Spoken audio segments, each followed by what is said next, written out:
deep in an underground secret Pacific Island lair, Pop Culture Minefield presents Saturday Morning Funtime. This is the Comic Relief Crusader telling you to get your morning cereal ready, because here we go.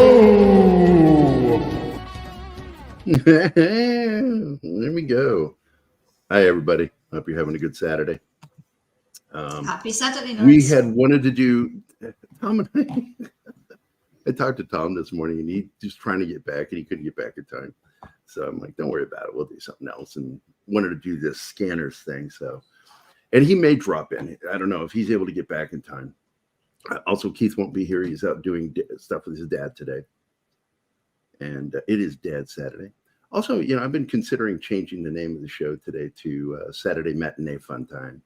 Because pretty much, I think as we move forward, we're mostly going to be talking about films. But I'm sure we'll break down every once in a while and do a TV show. But I really like talking about movies because we get to do the slideshows. That's why I like them. And of course, Martin, I think, is still producing the slideshow right now. So we probably won't hear much from Martin for a little bit. That's yummy. Caffeine is always yummy. Jace is in the audience. Hey, Jace. Let's see who all's here. Let's see. We got Jace is first in the house today with his comment. What the fuck is that? I don't know what that is. It's an emoji of the pink hand waving. Oh. Yeah, those are smileys that StreamYard is not showing us. All right. And then Andy Morrow is here. And, Anima, of course, is here. And Anima wants to confirm, too, that I'm a complete jerk, even in private. I think nobody's surprised by that. I was trying to find this 80s song, and I have the one that Tom did for us, because I said, man, re-record the song Ladies Night and replace the lyrics with 80s Night. And he did. He fucking did it. But anyway, I couldn't find the because I was going to play it in the background. Great 80s synth music, but that we won't get copyright struck on because it's from YouTube. Yay! But Penny is in the house too. Hi, Penny. And let's see. Jay said something else here. What is this? Hail the chat. Yes, of course. Hail to you. Lord Thoth is here. All hail Lord Thoth. And we also, by the way, Steven's in the chat, but he's also here on the show. Deleted Scenes, our good friend. Connie Cleary is here. Look at that. Mm-hmm. And let's see who else is here. Tree Rock Creations, who's busy editing a video right now. I know this because we talked on Twitter. And but he said he was going to listen in on the show. So, and of course, we're going to be talking about one of my favorite films of all time. Scanners came out in 1981. It came out before I turned 17. I was still 16. And so my dad had to take me to go see it in the movie theater. And in fact, I've told this story. The first R-rated film I went to go see without my dad was Blade Runner.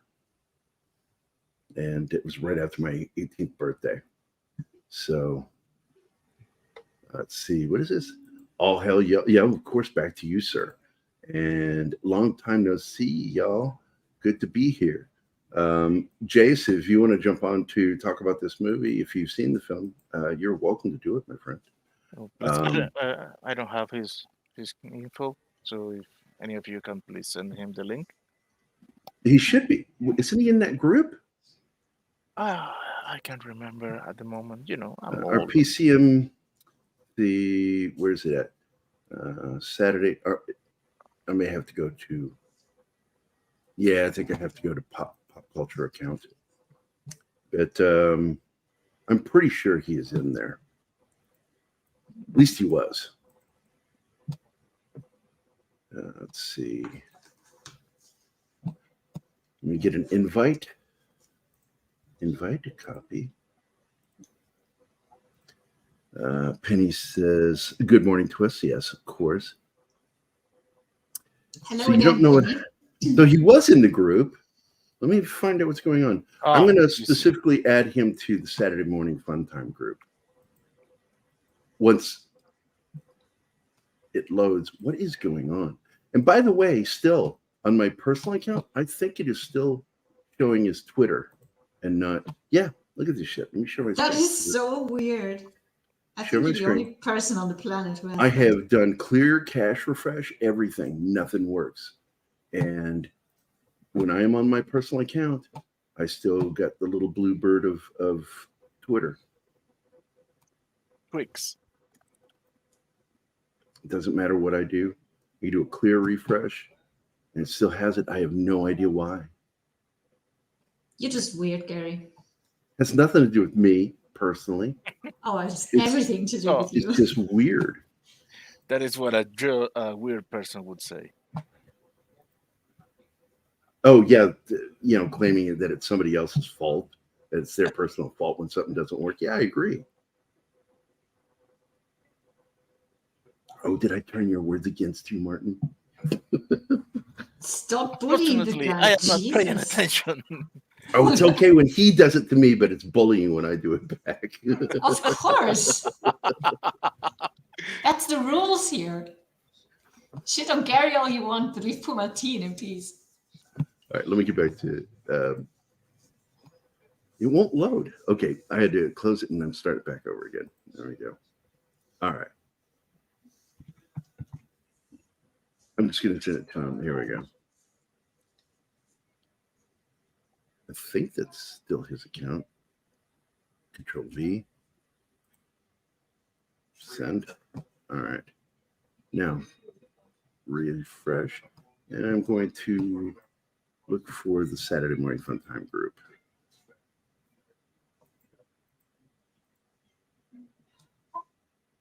Morning coffee. There it is. Now I'll go into who's in there. You guys are welcome to talk while I'm doing stuff. It's so fun to listen to you. Yeah. I'm only talking because you all aren't. No, you always Oh. talk when you're doing stuff. Oh, It's something you do. Yeah, he's not in there.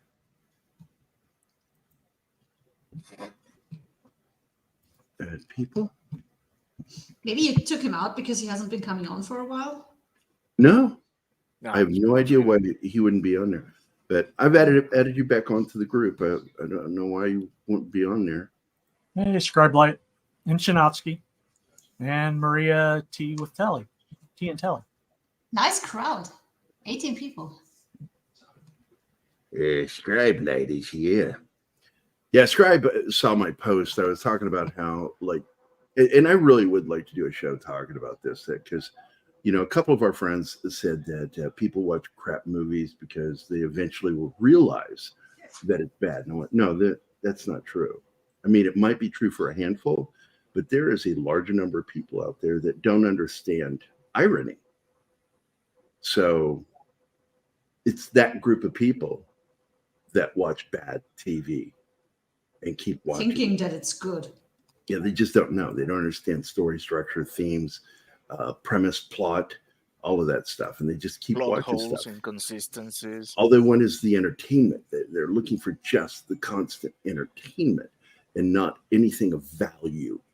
They don't seek value. Whereas there are those of us who value our time.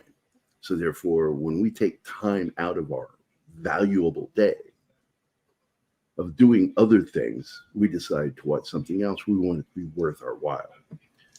And I'm sorry. well, You Star just Wars, spent all modern the Star Wars time- was not made for us. You just spent all the time aiding Jason back to the group, and now he's telling you he hasn't seen the movie. Jace, you dickhead.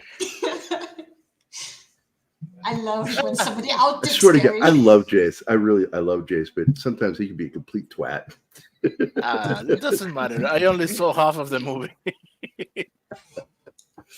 You got duped out, Gary. Jeez.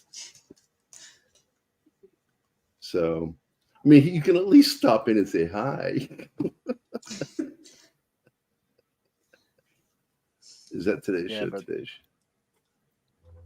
He should say it like the Joker in the hospital. You think I've got a plan? No. Hi. With I'm a that- dog chasing a car.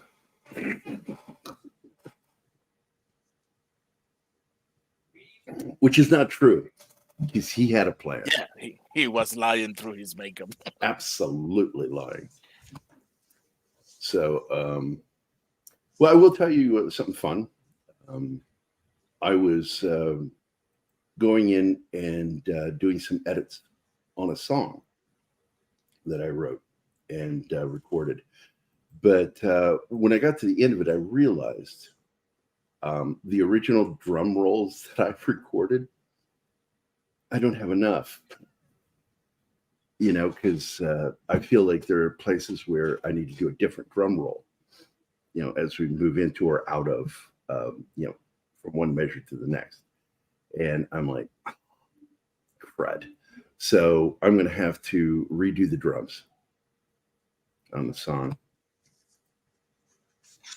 Oh, Jesse's Fortunately, here. there's an app for that. An app for what? Drums. What do you mean? Well, he said you need to redo drums, and I said, fortunately, there's an app for that.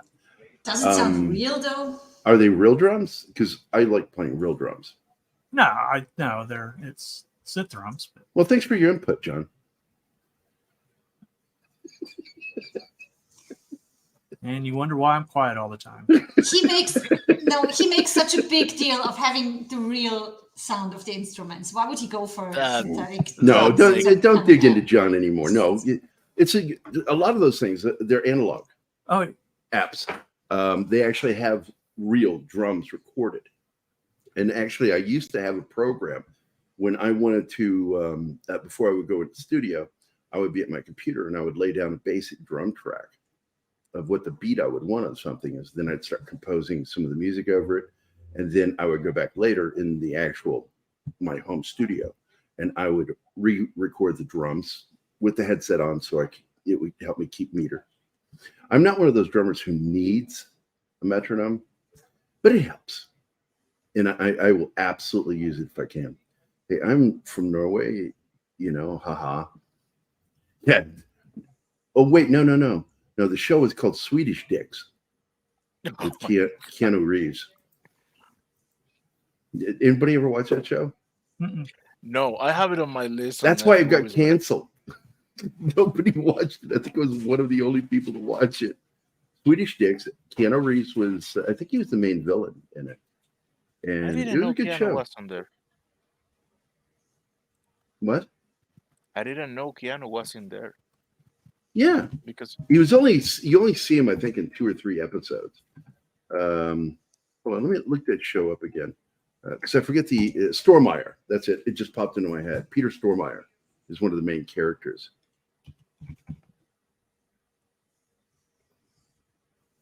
The 2017?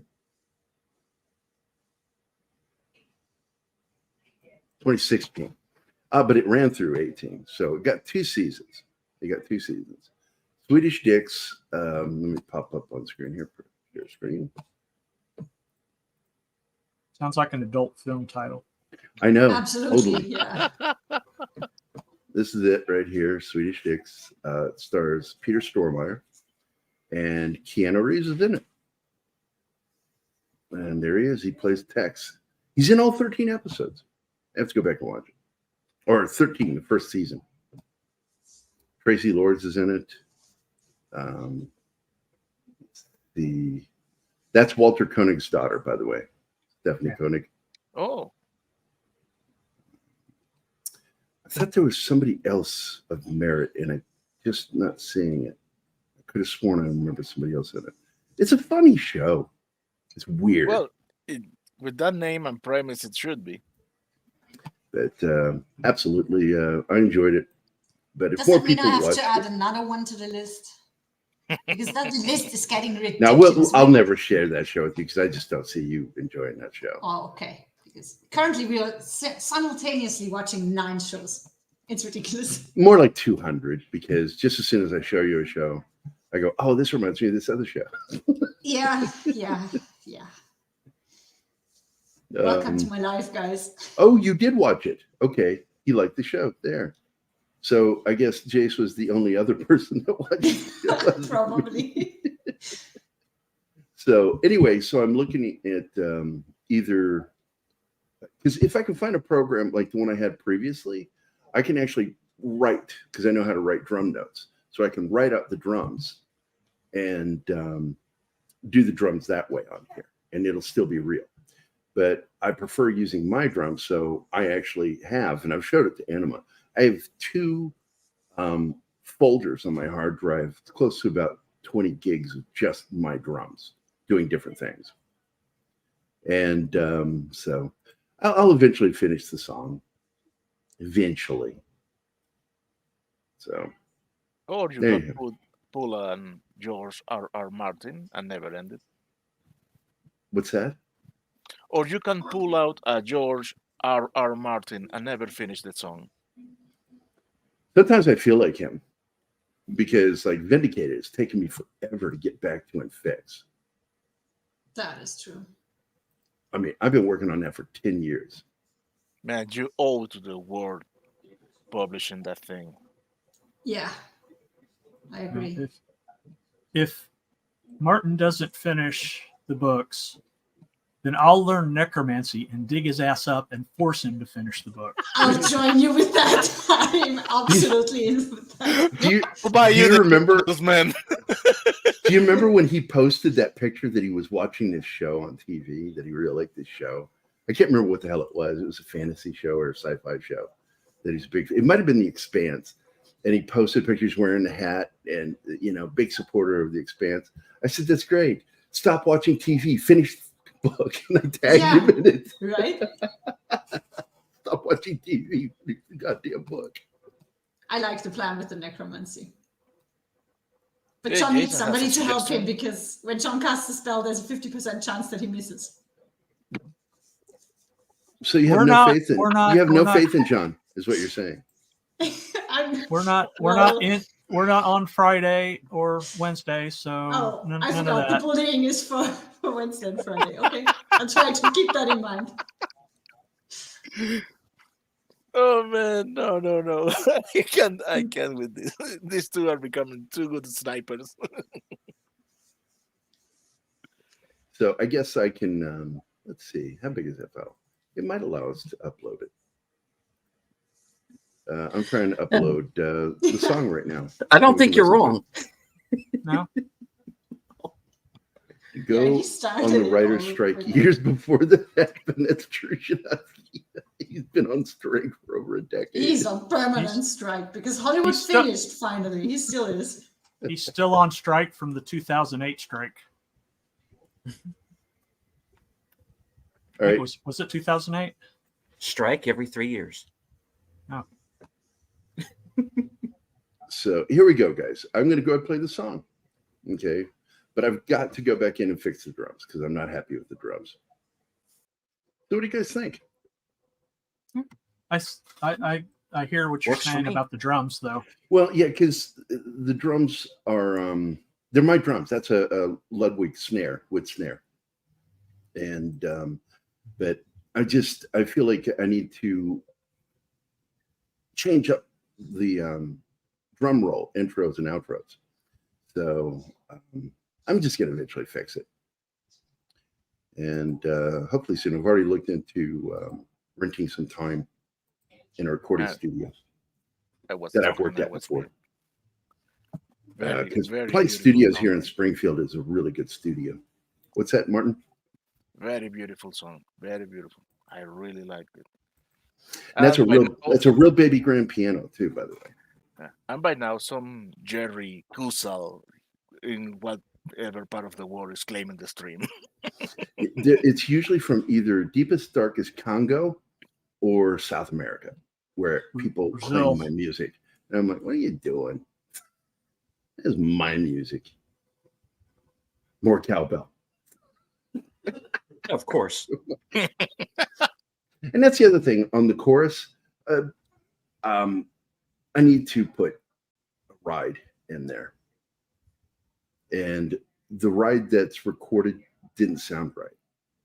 I need to be up higher on the bell of the ride.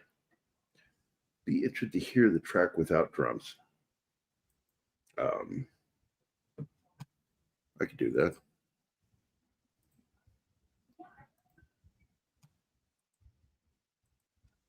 Because I have the original recording, the whole studio recording. So Acid Pro is awesome. I tell people all the time that, I've had Pro Tools. I've used music tools, including Pro Tools, for doing music. But the fact is Acid Pro is faster. It uses less of your resources, so you're able to do more on it before it starts lagging. I'm sorry, can you hear the background? Nope. Okay, good. All right, so I'll remove the drums. There we go. And I'll show you the new outro. I did this just for Anima. She likes this one. Yeah, because I'm not a fan of fade outs. So he went and actually gave me an ending to the song, which is really sweet. What's that? I said I don't like the fade out outros of songs. So you went and wrote an ending, and I think it's really sweet that he did that. Well, because the fade out was actually part of the way I recorded it. I wanted to fade out, but the fact is, for you, I'm like, yeah, if I play this live, there is an ending to the song. Hey, Steven. No, Steve's here. I don't know why. Martin sent me a link, and I didn't even know the subject. Hi, guys. We're going to be discussing scanners here in a few minutes. Oh, I always wanted to talk about Gary's neck brace. I think he needs some googly eyes, and he can make it into a puppet. And now he just... Can you hear it okay? Yeah. Yes. Yeah. Okay, this is without drums. Read by nice. nature.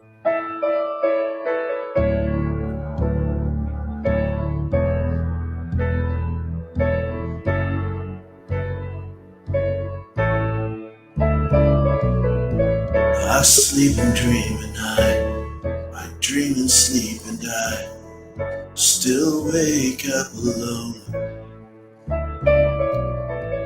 Then I wash my face And it's, what it sounds like without I drums. love Creed. Oh, I'm What are kidding. you, kitty cat? You love cream?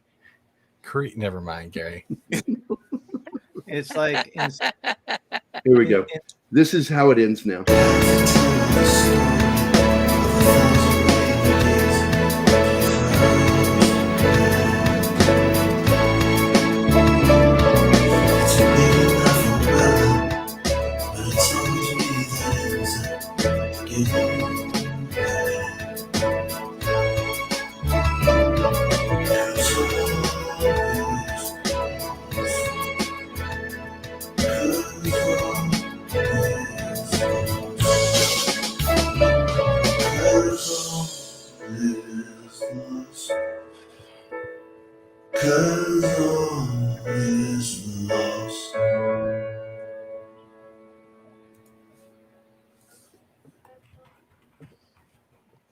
There you go.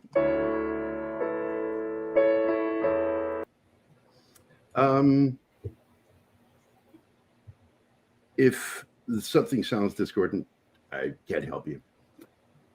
I have a natural ear for music, and I don't hear anything discordant.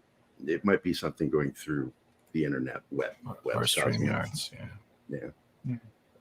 There's absolutely nothing discordant in that. Hey, Kitty Bear's in the house. Kitty Bear.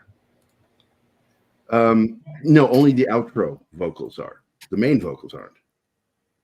Those are what are referred to as background vocals. And so they're meant to be drowned out a little bit. And that's what I think about that. Jeff PDX. So Kitty Bear's here. Anybody else popped in while we're doing that? Yeah, Read by Nature. I see Shinatsky jumped in with us. Oh, yeah. Yeah. It's amazing. The two biggest asshole friends I have are both here. I love you too, Gary.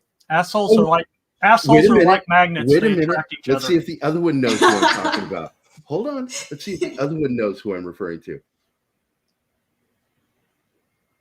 What? I don't know what you're He's talking being quiet on purpose. Who? Steven. Just remember, with arms wide open is considered a chant to summon demons in some areas of the country. The what? Yeah, don't listen to Shinatsky on that. It's not true. Kitty Bear vocals need push. Again, backing vocals. The part at the end is backing vocals. It's not a lead vocal. All the lead vocals are actually high and sit forward, but it has not been engineered yet. I will actually probably let a pro do that. Hey, Ben. Maybe they mean because this girl is here. your singing voice is very soft. Maybe that's what they mean. Yeah. But guys, if Gary goes full on voice, he's destroying the microphone. I broke two microphones. Yeah, he has to stand like the a mile microphones away. I use have cardioid diaphragms in them, and I will hit a level that I will crack them. And so, like when I did backing vocals on Building on the Silence, I had to stand 10 feet away from the microphone because I have that weird ability. And you couldn't tell, it's still so loud. A lot of you guys, Penny's heard my music. She knows what I'm talking about. I'm very good at yelling in key. And I have to stand 10 feet away from a microphone because I will break them and have broken them. Unlike some of my friends who have broken mirrors. Oh, my. It was just that one time. There we go. Thank you. One of you. I didn't want to say anything. The joke. And you go and spill the beans. Yeah, that's because you like ruining jokes. Stephen made the joke for me. Thank you, Stephen. Yeah, you ruined it, Marty. He is hanging out with his dad today. It's dad time. And I think they went shopping when I was talking to him. They went shopping today.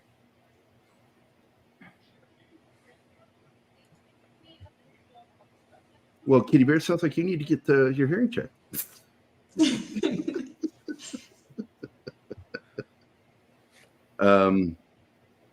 Shots fired. No, like I said, the album's not, the song hasn't been engineered yet. So each track is separate, and I'll let an engineer fix them. I don't do that stuff. I'm not an engineer. You'll fix it in post, in other words. No. Well, once you record it, everything is done in post. I mean, my dad could do that for you, Gary. It's just referred to as engineering in music, but yeah. My dad learned that. What? He could do that for you. What? Working on music. Hey, Dragon like Bruce in the Oh, house. I will not do anything. No.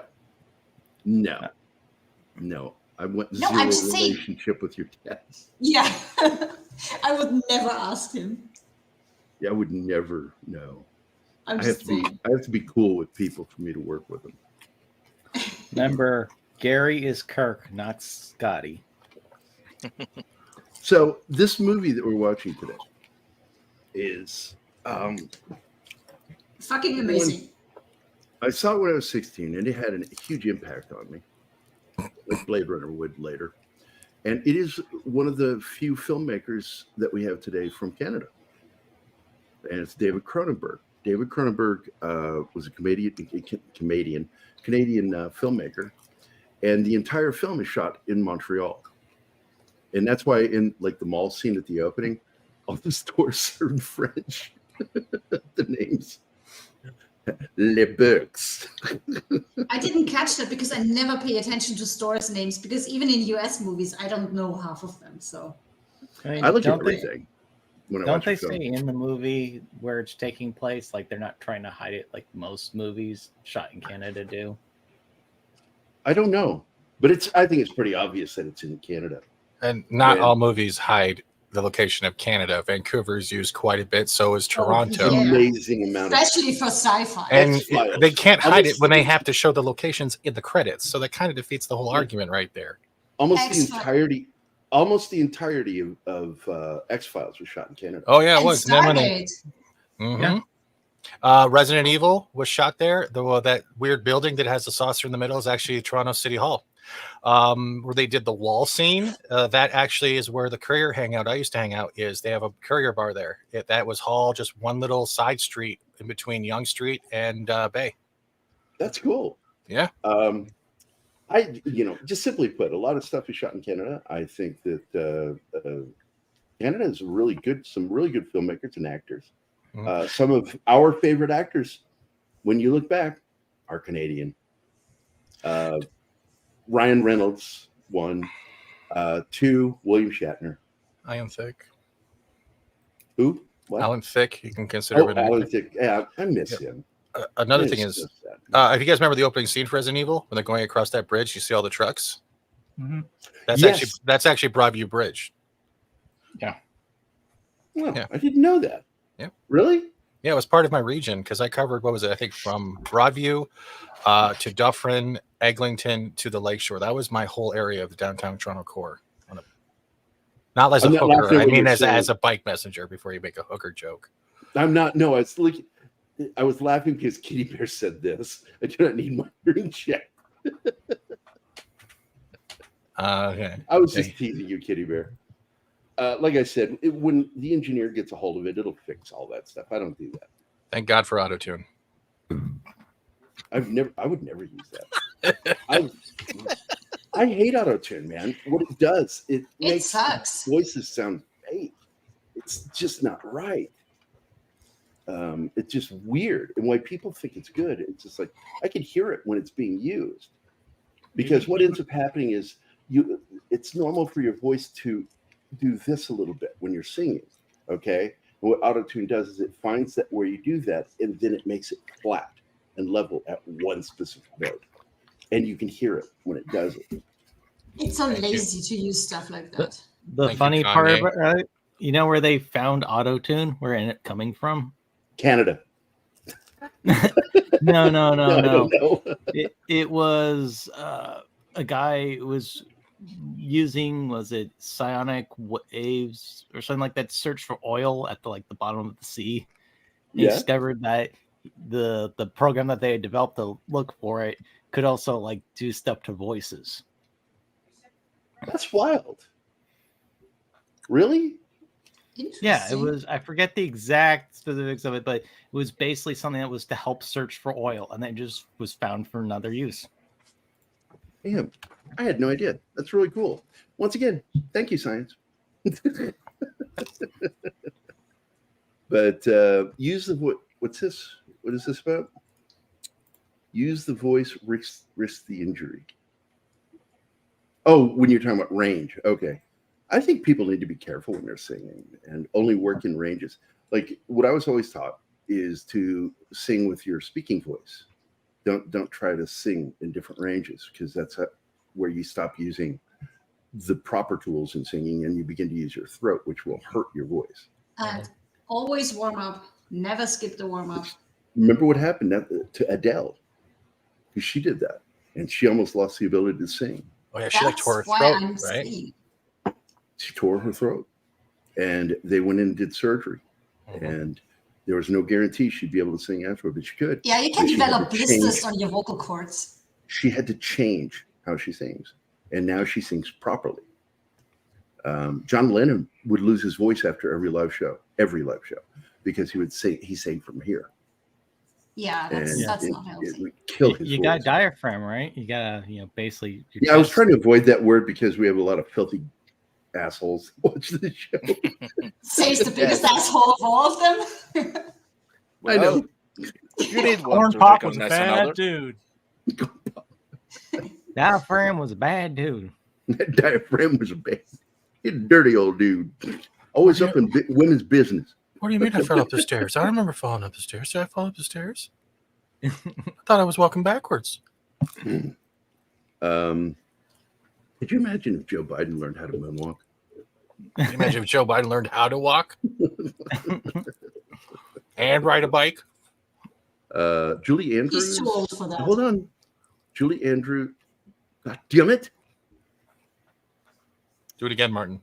Lost most of her abilities. She tried doing concert decades ago, but failed. So she What are we saying, Reed? That she lost her ability to sing? Yeah. Apparently. Yeah. It happens to opera singers a lot when they take on roles that are too big and they are still too young and not experienced enough. But they are eager to do it because they are big roles. So a lot of opera singers have to quit at a very young age because they just ruined their voices. You know, outside big roles. Ruined. I can't say it differently, you know that, idiot. Ruined, Ryan. It's ruined, Brian. Fuck you, Gary. So they take big things that ruin their Welcome, Lady vocal Miss. cords. Oh, Vinkman's girl is here, and Lady Miss. Yeah. Hi. So, is the slideshow ready? No, it's rendering. It's like 10%. Okay, so let's just keep talking. I will not be staying the I whole told you time, so. but I thought I'd pop in because I'm still doing Well, I appreciate it because look, this is one of my favorite films of all time, and I'll not be staying the whole time, but I thought I'd pop in. What the hell was that? That was Stephen. That wasn't me. No, that wasn't me. No, that was me. It was you, but it was on Stephen's. I don't know what happened there because I've got the echo turned on, echo cancellation turned on for him. Hey, Steven, do you still have that porn collection of DVDs behind you? Why do you think he's off camera? For jerk? the last time, it is not entirely porn. It is only. Oh, it's not. Now it's moved on from it's not porn to entirely porn. It only took 8 months. It's only one bookshelf. The entire bookshelf. I have one DVD that tells me how to use the DVD player, and the rest is porn. Oh, Penny is back. Even it's not porn; they're art films. Penny says that Julie Andrews had a botched throat surgery. That led to that. Love you, Salated. Don't hurt me. The quiet ones are the biggest psychos. None of the holes. You have no idea. Ever. I have an idea. That's why I wear rubber. One of the only people who. Oh my. Not condoms, Martin. Calm down. Hey, Look, Reed, I got to tell you that's something, a good Reed. combination, though. Christopher Lee is metal. Yeah. You don't get a more metal dude. He was Ever related. listen to early Nightwish when they had Tara as a lead singer? She was an opera singer, and it works phenomenal. Who? Nightwish. Nightwish. Who? That's Nightwish. That's a Finnish metal band. Metal band. And they used to have a female They're- opera singer as their lead. They're symphonic power metal. So good. Even now, I know Nightwish. I would love to see Julie Andrews to be the lead singer for Cradle of Filth. I would like to see that one. This is amazing. Kitty Bear says that Stephen's 50% porn, the rest is hentai. Wow. Well, at least you're getting in the hentai animated and art. films. 15%. 15% hentai. Hi, Chris. Hey, Chris. Look who's How are here. you is doing? here. Hey, Chris. We miss you. Yeah, he should jump on if he's got time. Yeah, he's all about the fact that the effects in this movie are awesome. He's got a bunch of fighter jets flying over his house right now. I saw that picture. Hold on. Let me see if I can find it. Yeah, fighter jets flying over his house, and he took a snapshot of him flying over. Chris, They're what did using, you using do? it for practice. Well, first of all, he lives in Texas. Oh, well. I rest my They case. have a hell of an Air National Guard there, but there's a lot of military. Here it is. I hope it's okay. I'm going to show this. All right, here we go. Share screen. There it is. Hey, Chris, I send you a name, right? Jump in. So there you go. These keep flying over my neighborhood today. Those trainers, what? They're Nope, not those are Hornet. fighters. Those aren't. Holy shit. They still use trainers. Still are fighter jets, though. They're just de-armed, aren't they? We used to have CF-18 Hornets flying over our head all the No, time when they're we were down in Trenton. pixelated. Those look like super. Those are either Hornets or they're Super Falcons. It's armed. Wait, Hornets. that can't be a Yeah, real it's the end picture, of the though. That can't be a real picture, though. There's no pilots jumping out and letting it fly for 60 more miles. Oh, come on. Come on, that was good. Oh. Too soon, man. No, It's not the too weather- soon. Weather's too nice for Too that. soon, man. Martine, how's that slideshow coming along? Oh, wow, that's a good way to. You know, I cannot speed up this, right? I know. I'm I know, but we 30%. do need to check with you because the show's also going. Yeah, you should have rendered it on TikTok. 41 It will be minutes. ready when it will be ready. Hey, Okay, that was between Chris. John and Martin there. That was me. It was you. Oh, Hey, good to Christopher, see you you, man. find any Are you- fighter jets in your backyard yet? I've been looking. Are you receiving me okay? Yeah. Yeah. Okay. Hey, I what just are didn't you- want to make. I'm You know- receiving Ladies you in all the chat. right. It's okay. It's not great. You look kind of white. I'm cleaning the studio at the moment. We are getting ready for a motion capture shoot for Escape from Planet Omega 12. So I'm sweating my ass off here, working to get all these boxes, all this stuff in order, out of the way of the green screen. We're bringing in she's going to dress as the character, which you know what she looks like. You've seen the designs. Yes. He's going to be working with props and rolling on the ground and doing all this crazy stuff. She's fantastic. You guys. But yeah, I'm like, what are we declaring World War III so we can skip the like what's going on? Dude, when I was in Phoenix, man, that we were constantly having maneuvers going over our head with helicopters and fighters. But I'm going to tell you something. What I like about like the title of your film, The Escape from Planet Omega 12, I swear to God, you have tapped into John Carpenter. Yes. And gotten a John Carpenter title to your story. And I like that. I also got to give you credit, Christopher. That is the best cosplay of Gary's internet connection I've ever heard.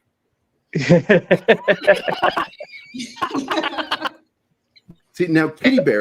You, Gary, because I knew you were in the hospital for a while. I was worried. So I'm good to get back in action, and apologize for being on as much. It's spot Now on. you're not. No, what happened? Where'd it go? Nice freeze. We go over here. Yeah, it's been crazy, and like, as you know, I got contracted with Apple. That's I can't really talk about it, but it's blowing up, and it's oh, the missus is here. You looking for something? No. But yeah, big things are happening all around. I'm very fortunate. I feel like I kind of won the lottery in terms of who I'm getting to work for, and the fact that you guys still let me on here. You're a close friend of ours, man. What are you talking about? Well, I appreciate that, Gary. There's not too many people who would admit to that.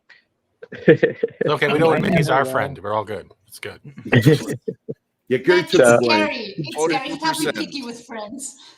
Can I So have a yeah, producer credit? By the way, I know how easy that would to get them. Can I have a producer credit? so that'll be $5,000. Just no, Okay, $5,000. Now, $5,000. You got $5,000, right? Actually, Who doesn't? I do. Oh, Actually, yes. and Fat but Steven, one of Fat Steven's rules is he will do gay stuff above the waist for that credit. Well, Gary will just make eye contact while doing gay stuff over the above waist. the waist. how do you think I got this gig in the first place? I don't know. What do they do at Apple? I'm kind of scared. I don't know. No, I'm talking this show. This Oh, show. my God, I got it wrong. You don't want to know what they do at Apple. Look at that. There's something wrong with my sensor. It's You don't wanna telling know me what I'm they at do. 251 blood sugar, but No, it's that's not. BS. It's- I'm terrified I'm at how they 150. test the waterproofing of the iPhones for what they have to do. Oh, that has nothing to do with me. I'm doing graphics. We actually had like this. We have an amazing team at Apple. They're actually they're weird. They're foul mouthed. They're spastic. They're everything I love about being on this show. So I fit right in. But yeah, I wanted to pop in and say hello because I will always be Pop Culture Minefield forever. And of course, I saw Christopher Lee, Yeah, which as soon as they finally figure out how shitty a person you are and fire you from Apple, you're welcome back. well, I'm hoping, man. I'm glad you're excited about Escape from Planet Omega 12 because I got to tell you, I still we expect are. you to hire me to do the poster. Yes, we're going to be doing. Cruisin' style poster. I am a firm believer that every good movie needs multiple posters in different styles. Drew Struzan, the what do you call it? Not Funko Pop. They bought him. What is it? The Mondo style. I like the Mondo styles.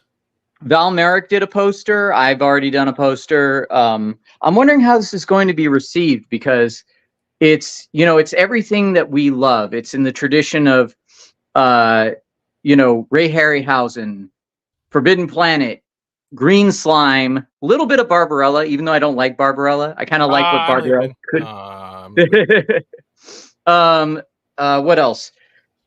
Captain Kirk, Star Trek, like William Shatner, DeForest Kelley, Leonard Nimoy, Captain Kirk. Like, no one's gonna lay it down like those guys, but you know, that's an inspiration. Original trilogy Star Wars, and we're blending. Like, hold on, hopefully I don't lose the connection by moving, but I think I've shown you my little friend before. Here he comes. Oh. Oh yeah, that is so cool. So you know, stuff, we're doing miniatures, practical effects, puppets. We're doing but we're also using AI. We're, you know, AI animation, which is what Isla, the model who's coming in, we recorded recently with Emmy winner Bill Oberst Jr., who's a good friend of mine. He's a big Ray Bradbury fan. And that was the best model in the history of models. By the way, you brought up Mondo. This is one of my favorite Mondo posters right here. Oh, let's see it. I love. Oh yeah, that's a nice one. They do some really cool stuff. I love alternative posters. I love people putting their own spin, their own graphic design on things. I will say this, and I won't keep you guys too long because I know you actually got a show to do, and I've got to get back to packing all this stuff up. But I do love you guys. Haven't. Well, you know that I'm trying to nail down Sarah Frazetta to do the voice of the main character. Well, she's coming back on here in November. Remember, take advantage of her being a friend of mine. Oh yeah, well, she's amazing. She hasn't committed. She wants to do it, but she had, because of her time schedule and stuff, she hasn't committed entirely. She was in a short film that we shot last year that I haven't gotten edited together yet because it still needs some scenes. But I really want her on board. And there is another person that we have a contact with, which I cannot say, that I think would be a great voice for the show. It's a long shot, but I accept.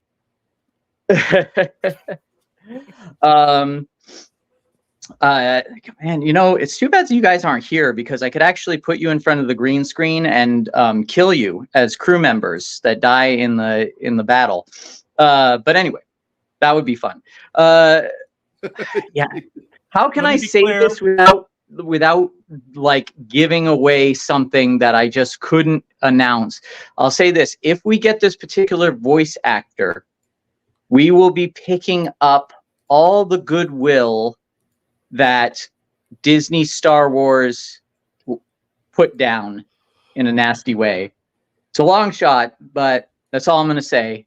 Just keep your fingers crossed, because if I get this person, we will be going, I drink your milkshake. I drink it up. You got Kylo Ren? My milkshake brings all the... My milkshake's going to bring all the pissed off Star Wars fans to the yard. But this is definitely not Star Wars. This is something that's, like I said, it's taking all those classic sci-fis that we love, using modern technology with a lot of the old school techniques. And it's just like, I'm so excited about it. And, you know, I'm really making this for you guys. And I don't just mean you guys on the show, but everyone that listens to these things, everyone, you know, that listens to Midnight's Edge, to Doomcock, to your boy Zach, to Eric July, like all the people who are going to these channels because they feel that we could be doing so much better with our entertainment. And I'm working really hard to bring that to all of you. And by the way, did you see that Eric just did a deal with Mike Barron? I did, yes. And I'll tell you something. Mike sent me a couple of his short film scripts, actually. That's a good reminder that I told him I'd read those this weekend. Creative force, dude. And by the way, I want everybody, please help me. Get Mike Barron on Nerdrotic. I don't understand why Gary has never had him on. Have you had him on this channel? You got to Mike? contact X-Ray Girl. Mike's a X-Ray Girl, good I friend think of is mine. the X-Ray is the one that does the bookings. I think. I got. I don't know. Somebody help me because I'm getting sick of this. Mike Barron should be covered by every single one of our groups. I don't think. Here's the thing. I don't think people realize like when people look back on the culture war. I mean, we're very fortunate. We are right in the middle of it, either covering it like this channel does, or doing something about it, or we're lucky enough to know all the people who are like Mike Barron, Chuck Dixon, who was on this show as well, Eric July, like all these people. We may not know all of each other like personally, but I feel like people are going to look back on this, and this is kind of like what the punk movement was, or the Dada movement, like whatever, these different times where there were always the outliers that everyone made fun of. Everyone thought like, oh, these guys don't know what they're talking about, and then they ended up being the people that like changed culture. And I believe that's what we're doing now. Like Mike's one of those people. I hang out with a good friend of mine is Val Merrick. Did I get him on the show? I don't think he's been on my channel. Think so, but I know who he is. But Val is actually a voice actor in this one. He was also in the short film with Sarah, and we did another short film together. He's a talented actor. He's also, of course, an amazing creator and painter. He's got a gallery show coming up.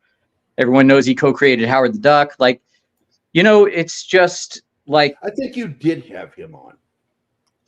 Yeah, I can't remember. I remember the Howard the Duck reference. Yeah. It's just like, I mean, you guys show up every day to do this, and incrementally, it may not feel like much each day, but like, I really do believe that this is all going to add up to a sea change. And if we weren't winning this, Disney stock wouldn't be tanking, and the studios wouldn't be having so much trouble with money, and the strikes. My God, the strikes are like a whole other issue. I keep recording stuff about the strikes and then not posting it because I always go like, oh, I should have said this, or but I've been talking to a lot of people in Hollywood who've been telling me I don't know what I'm talking about, and everything I keep telling them keeps coming true, and they keep going, well, no, it's just, it's not going to be like that. It's like, no, Hollywood is, I've said this before, Hollywood is dead. It is over. And there's going to be there already is, there's a big opening for independents to come in, and there's the means to distribute it. And here I am getting all excited. I just had a bunch of caffeine while cleaning, by the way, if you haven't noticed. Chris, you make a great point, because I've been saying this right now with that are trying to pull in all the actors when it comes from the gaming side, right? All those studios. Yeah. And the thing is, cool, let them go strike. Let them go fight for what they want to. Let the indie studios rise, because indie studios have been pushing out a lot more games that are less dealing with whatever narratives and ideologies, and they're just focusing on, hey, you want to play it? I'm going to make something you want to play. And I've had a blast this year with a lot of indie titles. And I hope indie titles get a bigger spotlight, and AAA, like Call of Duty and Diablo, and watching all those failures, take a step back, because we're at a point now where they're destroying their own companies. Everyone's doing their own Disney in their own way, and it's going across the board. It's in every industry. We're sitting back pointing by. We saw the damage begin 10 years ago, Stephen. Yeah, but when the COOF came, Hollywood voluntarily destroyed itself. And, the thing is that a lot of Hollywood, that was when the bubble expanded, because they got a lot of like special permissions from their buddies in the government to keep filming while everyone else had to be locked in their homes, and they somehow didn't realize that we weren't going to be locked in our homes forever, and so they created this bubble, and in that bubble encapsulated all these activists. It like really opened the door to bring all those people in, and they're the ones in the unions. They're not now actors, they're activists. Yeah, not the actors, the writers. I want you to remember though, Chris, Keith and I were talking about this before that bubble. We were explaining that the landscape is changing.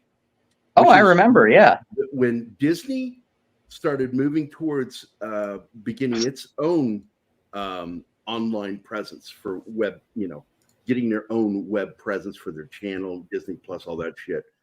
We said, That's it. This is the big shift.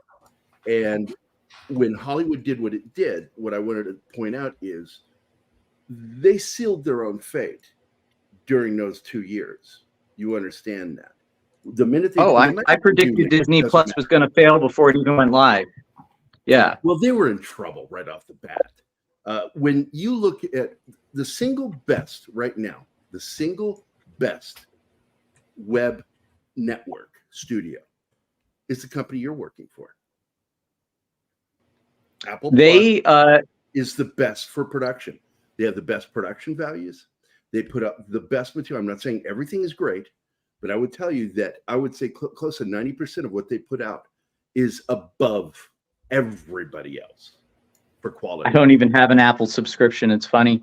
It's ironic. Let's tag Apple on that. Let's tag Apple on that and put that as a quote on a short video.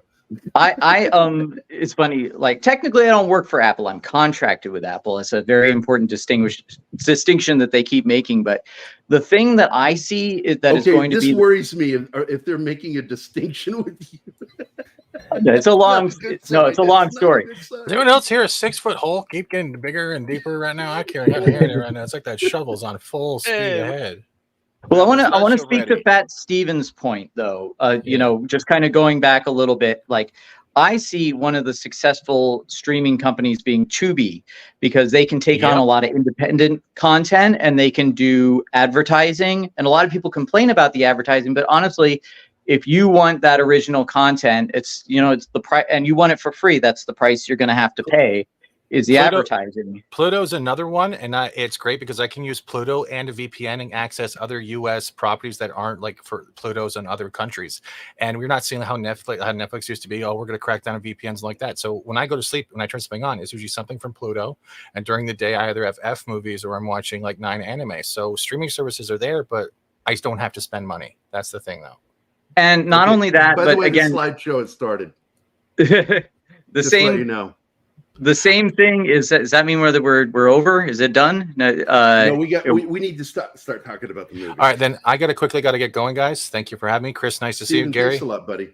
Hey, no problem. Steven, you and I should catch up sometime because I'm always interested in what you have to say, and I'm gonna jet too. So enjoy the movie. Okay. And hit me up on Twitter. Or on Twitter, my account's back, and everyone enjoy the Scanner Show. These guys are a great team. And Christopher, yeah, sure. Have a good one. Thanks for dropping in, Chris. Thanks for being here, Steven. I'll see you guys as later. always. Bye, guys. Have a good one. See you next Tuesday. Yeah. Oh man, I think when all the strikes happen, I just quoted MASH. Suicide is painless, and people were like, "What are you talking about?" I'm like, "This is the industry committing suicide." People don't believe me, but it is. I'm trying to get back to where I was. I had to stop it when. Oh, crap. Oh, well. I wish I had a better control on the video. So here we go. Once again, shot in Montreal, and they don't even hide it. I hope you actually have a clip of it, of all the stores when he's running, and you see every single store in this mall. And every single one of them has a French name. When you see the trains. Those are Canadian trains. Now, what I like about this is I'm friends with this guy, and I've talked to him. I cannot get him to come on the show, and I've tried for a while because he's not an actor. He really isn't. He's an artist. He's a painter and an incredible artist, to be honest with you. I love his artwork, and that's all he wants to focus on. He doesn't really want to talk about the movie or the past. He just likes doing his artwork. So I'll never get a chance to have him on, sadly. But he is actually really good on this. This is one big movie. Cronenberg picked this guy. Out of all the other actors that tried out for the part, that's the one that got it. Stephen Lack, right? Yeah. What? Stephen Lack, right? Yeah, Stephen Lack. Yeah. And really nice guy. And like I said, if you go on my other Facebook page, not the one I primarily use now, my other one that I ran from because Jesus Christ, I finally showed Anima why I left it. Like I was being followed by thousands of people. I'm like, Oh, I knew that I for couldn't a handle while. it. I couldn't handle it. I'm like, I just want my friends and family. I don't want a whole lot of people. Dude, you So, showed but me he's that one of the video. people on my friends list. I have a few celebrity friends, and he's one of them. We've talked, and I could never get him to open up about this movie. But what's happening here is we meet this guy. We see him. He's a bum. He's picking food off other people's tables. And he's eating something that somebody left behind. And he turns and that woman's looking at him and goes, "You see that man? Looking at it." And he's talking about it. She's disgusted by him. And it triggers something with him. And what he is a scanner, as they call it in a movie. This is someone with not just telepathic abilities, but telekinetic abilities. Their brain is just super powerful. Well, and so he's angry at her for what she said. He accidentally attacks her telepathically, and it causes her physical distress. And what he doesn't know is there are two guys there that work for a secret organization. I'm not going to say who they are, but it might be those two guys. He doesn't know that he's a scanner. He has no idea what's happening. He has no idea he's a scanner, and he has no idea that he's being followed. Those guys have been following him, and he gets up to run, and they dart him. And of course, Anima asks, "Why don't he just pull it out?" I said it wouldn't matter because it auto injects when it hits you. You get all of it in one hit. It's not like a drip thing. When it hits, the impact causes it to compress and inject all of the drug into them. And the drug they use is ephemeral in the movie. It's the name of it.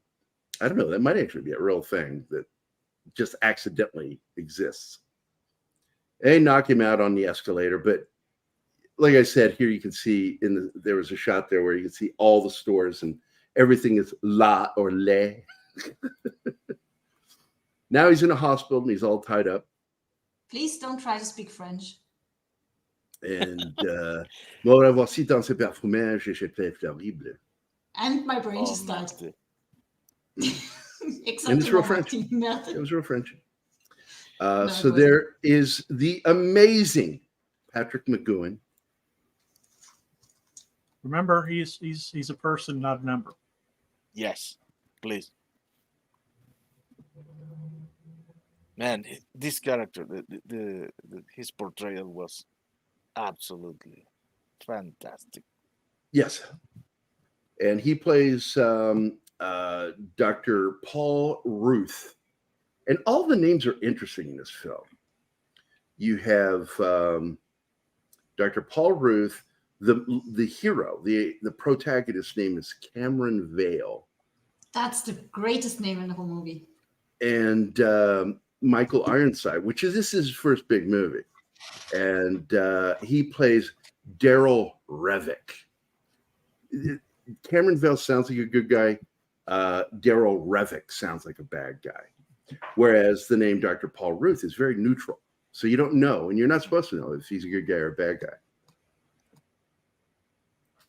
And all these people are walking in, and they're all scanners. And they're talking, but their mouths aren't moving. And it's driving him insane because they're all inside his head. And what Ruth is doing is actually teaching him how to shut the voices out, control them. Yeah, by using the drug. And you don't know what his interest is, Dr. Ruth, but you know that he cares about him and wants to help him. And that's all we know. Well, he says he's studying them. It's his job to study the scanners. But my brain immediately went to how do we know he's not creating them in the first place? I did not trust him. No, and with the film, that's absolutely part of the premise, and I love that. That as everything slowly gets revealed by the end of the story, you begin to look back at all these characters and have a different look at them. And who they were and what they were. And you also have to ask yourself, because whenever you listen to the villain, you're listening to an unreliable narrator. You got to be careful with villains because they have a skewed point of view. So even everything that he says later about Dr. Ruth, you don't know if it's totally true or not. It may No, be you true really don't. from his perspective. Doesn't mean that it's factual. And that's a thing, by the way. I dislike it. People use, well, the truth is truth. I say, well, the truth is really based off of a person's perspective. Facts are facts. And when you hear me make an argument, I don't talk about truth. I talk about facts. Truth is something else. It's more philosophical. You don't have a than lot of factual. facts, though, like really proven facts in this movie, because you're like the main character. You learn as you go along. Yeah, absolutely. You start out This knowing film nothing. This film is full of personal truths. Now, this is Yeah. one of the greatest scenes ever shot on film. And I use the word shot and I kind of giggle at it because in order to create this effect, and I told Anima about this, they created the upper torso and head of this actor, did a perfect job of it, and put a shotgun in the body, aimed in the neck, up to the head, inside. And when his head explodes, they pull the trigger on the shotgun. It's awesome. It's the second best effect in the movie. Second. Yeah, best. I would say it's first. The other one I like too. No, the one at the end. Yeah, okay. I don't agree with you, but this Like I opening care. one it's the iconic thing of the entire movie. yeah, this is what sold this movie. People saw this and we lost our minds. And here we get to see Michael Ironside do some of his mime acting. There's a lot he of almost overacting, looks but like it's he's okay. doing something naughty. While his Scanners, other guys. the trailer for Scanners basically has the head exploding. Yeah, they show it. Yeah. I never And this saw guy- the trailer, I think. You would think at this point they would have stopped the session, but no, they just let it keep going. You know, and then his head explodes. Well- did you not put that in there? You didn't What? put it in there, What? You You know, screwed up, Martin. Martin. Fuck Oh all my of you! You goodness. know I That can needed to pick be the there. shots. It's the player who picks the shots. You are like a bad editor for porn. You would cut out all the money shots.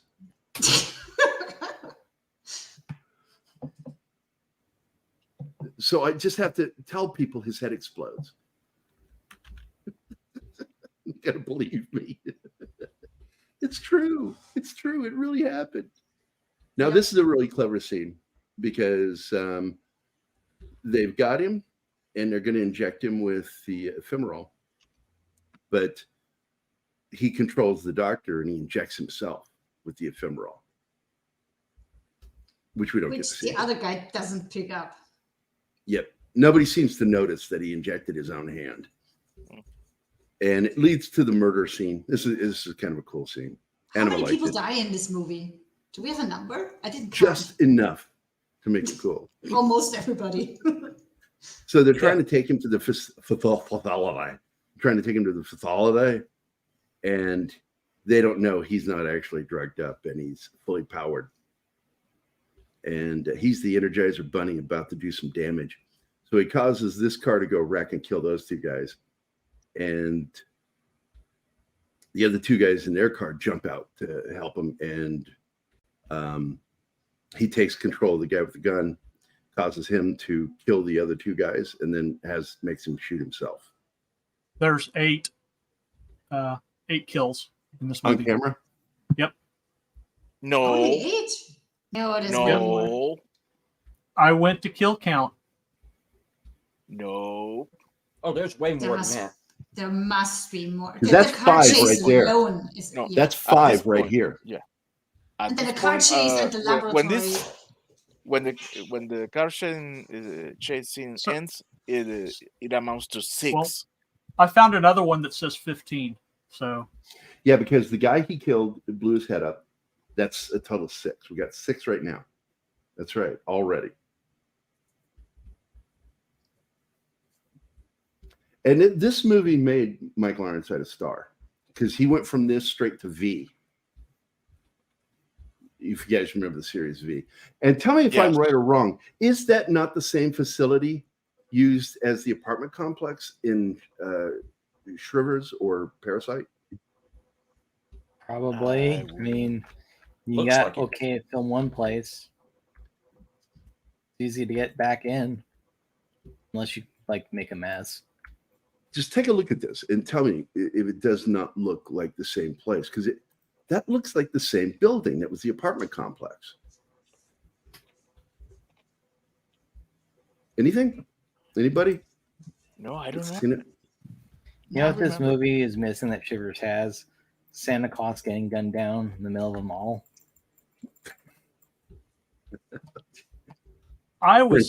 French Santa. Apparently that 15 was just Michael Ironside's personal body count. The total is 131, 130 humans and one animal. That sounds more like it. Oh, hey, Lady V is here. Hi, Lady V. Hi, Lady V. That's Replicant Gary, remember? Got a reminder. Clone Gary. I'm not a clone, I'm a replicant. Jesus, get your titles correct, Lady I'm a V. biologically engineered robot. No, you're a clone. I'm not upgrading your status. Send in the clones. Gary's fully functional and anatomically correct. And you know what I found funny is Dr. Ruth. All I could think of is Dr. Ruth Westheimer. Whenever they say his name, Dr. Ruth Westheimer. Yes, he's a small little Jewish woman who talks about sex. Good shootout at the OK Carol Singers. So, I think that McGowan did an amazing job in this role. It's not a huge role for him, but he made the film with his scenes. Wasn't this whole thing during his giant, The Prisoner came out and he was just basically done with everything? No, he had moved to America and was working mostly on American shows. He was a regular on Columbo because he and Peter Falk in real life were very close friends. And he ended up directing quite a few Columbo episodes. And this was really during the period when he was focused more on probably being a director and less about being an actor. And this job just came along. And it was a paycheck for him. And he got to go to Canada. And so it was a break. I guess I would look at this as like a break for him. But it didn't do anything for his career. It just, because he already had a career. He was very well regarded in film and television. And like I said, his main focus at this point, right now in his career, was directing. And he could have been James Bond, but he found Bond to be too unsavory of a character. Well, he was looking at the books because he'd read the books. And by the way, if we want to talk about Bond, I really do. I'm kind of stoked about what was just said by Christopher Nolan, that if he does do James Bond, it will be a period piece and he wants to focus more on the books. Good. That's how it should be. And immediately I went, shwing. It's like, what? Oh. So that was exciting news. If it does happen. I have my doubts, but this is kind of the problem. People like us talk about and say that should happen. No one will listen in Hollywood at all. But Christopher Nolan says it's something like we go, oh my God, no one's ever thought of that. Well, Hollywood stopped listening to the fans. Well, we know that's not true because the reason why James Bond changed when Timothy Dalton took over for those two films was because he was the only actor that actually was well versed on the books. And he wanted to do the books. He wanted that Bond. Well, and that's the Bond we got. The Bond he plays is very close to how Bond was in the books. I'm talking about modern Hollywood, not like. No, I know what you're saying. And I'm not disagreeing with you. I'm just saying there are those. I'm just saying there are others. And Timothy Dalton was one of them. About the Charlie Hickson Young Bond woke book. Yeah, it's pathetic. And guess what? It didn't sell. Sex! Hey, hello. Kyle, what's up, buddy? Hey. Do it now. Play his video, man. Oh, yeah, give him the video. Oh, I'm not using my red arm We owe because it him hurts, that. so I wasn't ready. Is it on here? Yes, it should be. Right at the end. I'm looking. There it is. Fuck you, Kyle.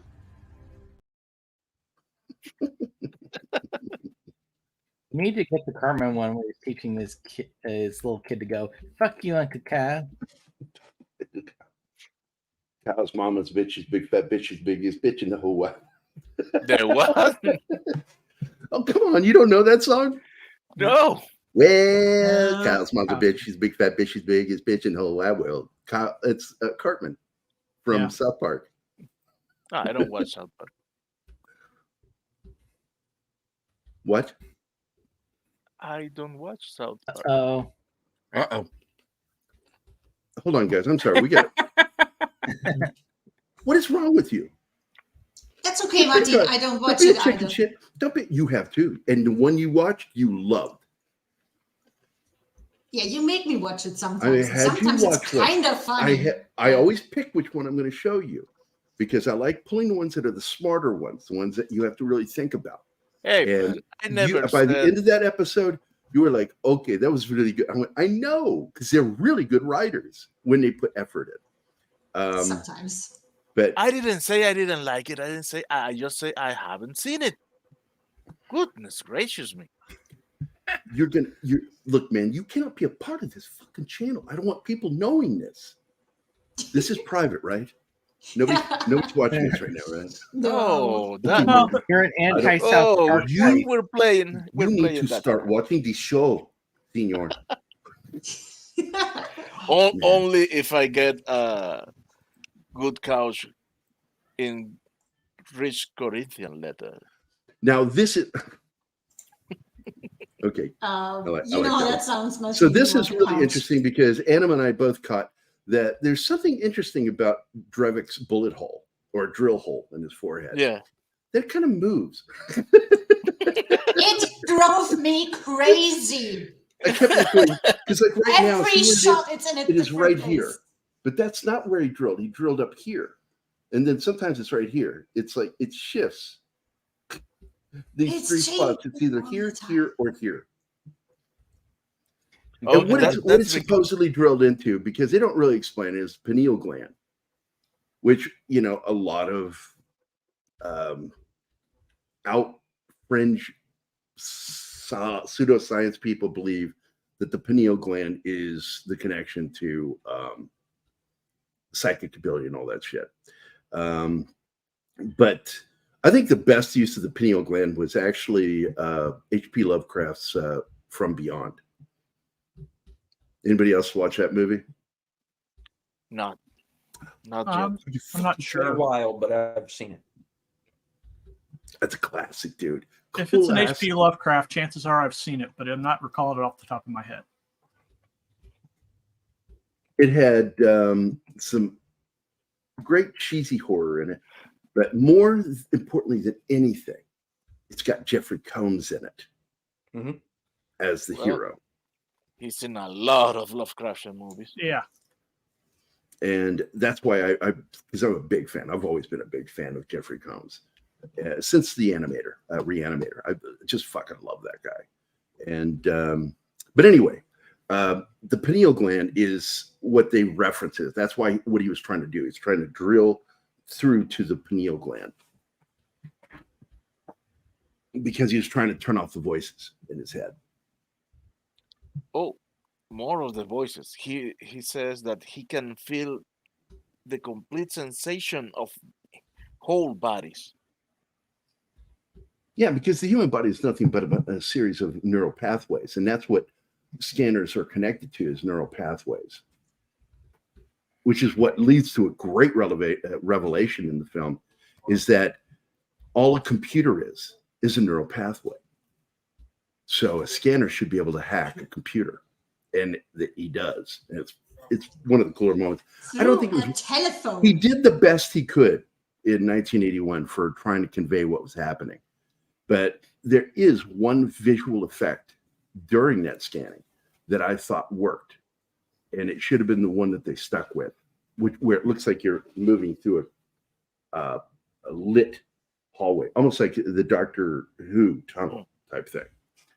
Time tunnel. So, but right here is one of the early revelations, is that this guy is a bad guy. That's what is his character's name again? I forget. Keller.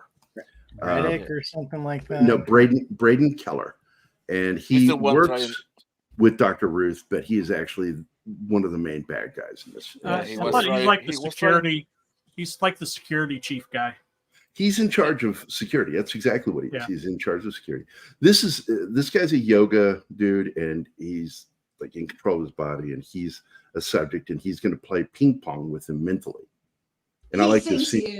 he is. He tells me, I don't want you to control his thoughts. I want you to control his heart, because it's about neural pathways, and the nerves are everywhere in the human body, including in the heart. That's what your nodes are in your heart. SA nodes and your AV nodes. In the Wow, heart. when'd you get the elephant? I don't know. Look, it's allergies of season is bad right now. Mold is up, pollen is up. It's crazy. Ew. I've taken 2 different decongestants today to keep me afloat. Oh wait, what did he just say, Martin? Put that back up.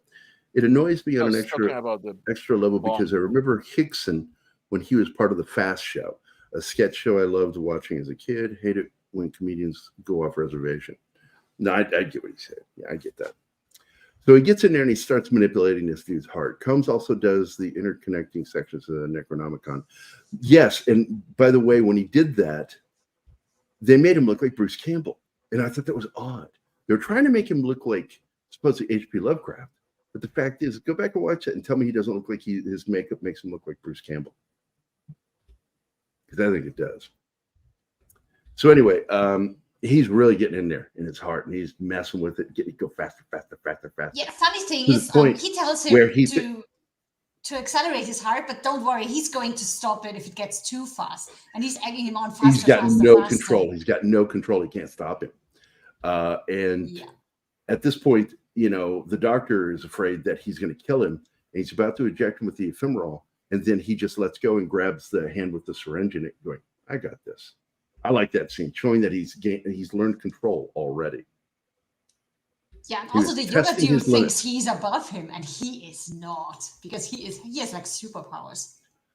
Yep. And then we find out the reason later, but I'm not going to reveal why. That character is an interesting character, and this is one of the most memorable scenes in this film when he goes and finds him. That is, what is his name? I forget his name. Robert Silverman, and he plays Benjamin Pierce. And he is a guy who became psychotic because of his scanning ability and almost killed his entire family. Trying to just kill him with his brain. And he's kind of a Cronenberg mainstay, isn't he? Because he's in, yes, he is. He's been. That's why I love this Yeah. guy. 'Cause he's been in a lot of Cronenberg's films, man. Good actor. And but he ends up being in prison. They let him out because they found a new way for him to control his the negative aspects of his scanning is that he does artwork. So he's supposed to find this guy in order to find Revik, because he's one of the few people who's had contact with Revik. So he goes to the gallery, and while he's there, he scans the owner of the gallery, for the guy's address, because he won't give it to him. Because he says, "I want to meet him." And so he gets nauseous. I like that. And he turns, and then all of a sudden he feels something, and he turns, and he's being scanned by somebody.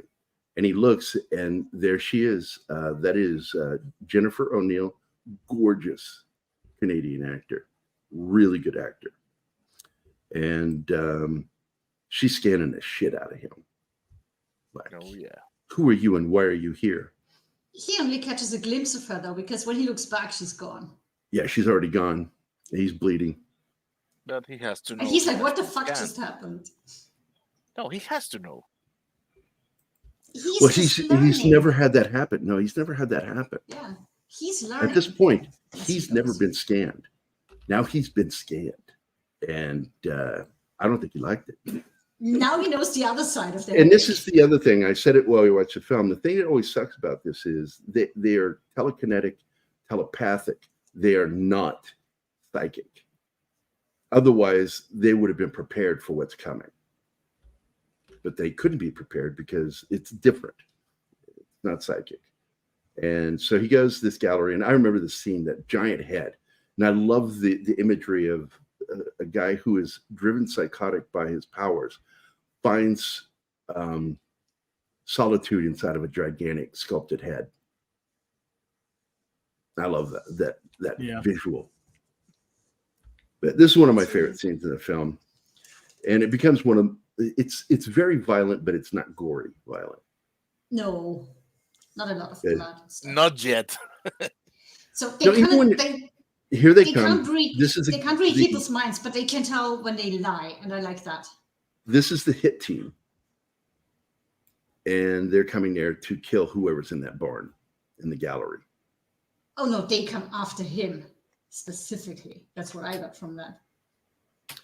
Well, I don't think they were expecting Cameron to be there, but they were expecting the artist to be there. But if there was anybody else there, they would have killed him. It wouldn't have mattered. Anybody there is going to get killed. If only they got a chance. And this is the first time you get to see Cameron Vale really kind of let go with his abilities in the story. And he actually, and that's the thing, it's, you know, telepathy and telekinesis are connected in this story. So he physically throws a guy into the giant head. And it's one of my favorite. He throws everybody. They all get knocked around. This guy is a good actor, by the way, Silverman, which is why he's one of the regulars with Cronenberg, because he's just a really good actor. I like how he says, "My art keep me sane," with the That's most right. insane look in his face. He goes, "How do you stay sane?" He goes, "My art keeps me sane." Well, I don't have that. I need that. Well, I need something like that, because he feels sorry for him, but then he's like, "There's nothing I can do for you." And he gets up and he says, "You're a liar. I'm going to get up and leave." And that's when they just start shooting him with the They're worst wounded at this shotgun point. shells in the world. Yeah, what are those? 12 gauge? I mean, I don't know. This scene is 20 an gauge. insult to shotguns. Yeah, I think they're shooting him with bird shot, which is why it takes so many shots to kill him. A real shotgun. It's Canada. Now here we go. He's getting into her head, and he's getting into everybody's head all at once, and he's stopping him. They're shaking, and they have no control of themselves anymore. This is when you realize how powerful he is, because you've seen scanners and what they do, but then he goes and does that shit, and you're just like, holy shit. How can he do that? Because So we know he's that in full damage. he and Drevik are probably two of the most powerful, because one of the other things you pick up is their two characters are clearly older than all of the other scanners, including not including this guy and Jennifer O'Neill, because they look like they're close to the same age too. But all the other scanners we've seen so far are younger. And I think they said there's like around 300 scanners. The world is full of like 7.5 billion people, and 300 of them are scanners. And the oldest one is 35, if I remember that correctly. Yeah. So age plays a part in this, and you find out why later. I love the locations in this thing. And the thing I love about him is there is a guerrilla feel to Cronenberg's filmmaking, but it's not. He gets permission, absolutely gets a ton of permission. But he shoots in locations where you go, man, it would be hard to shoot there. And he'll shoot there because he was the pride and joy of Canada at the time. And rightfully so. Really, I thought he had issues with them, which is one of the reasons he decided to start making films in the US.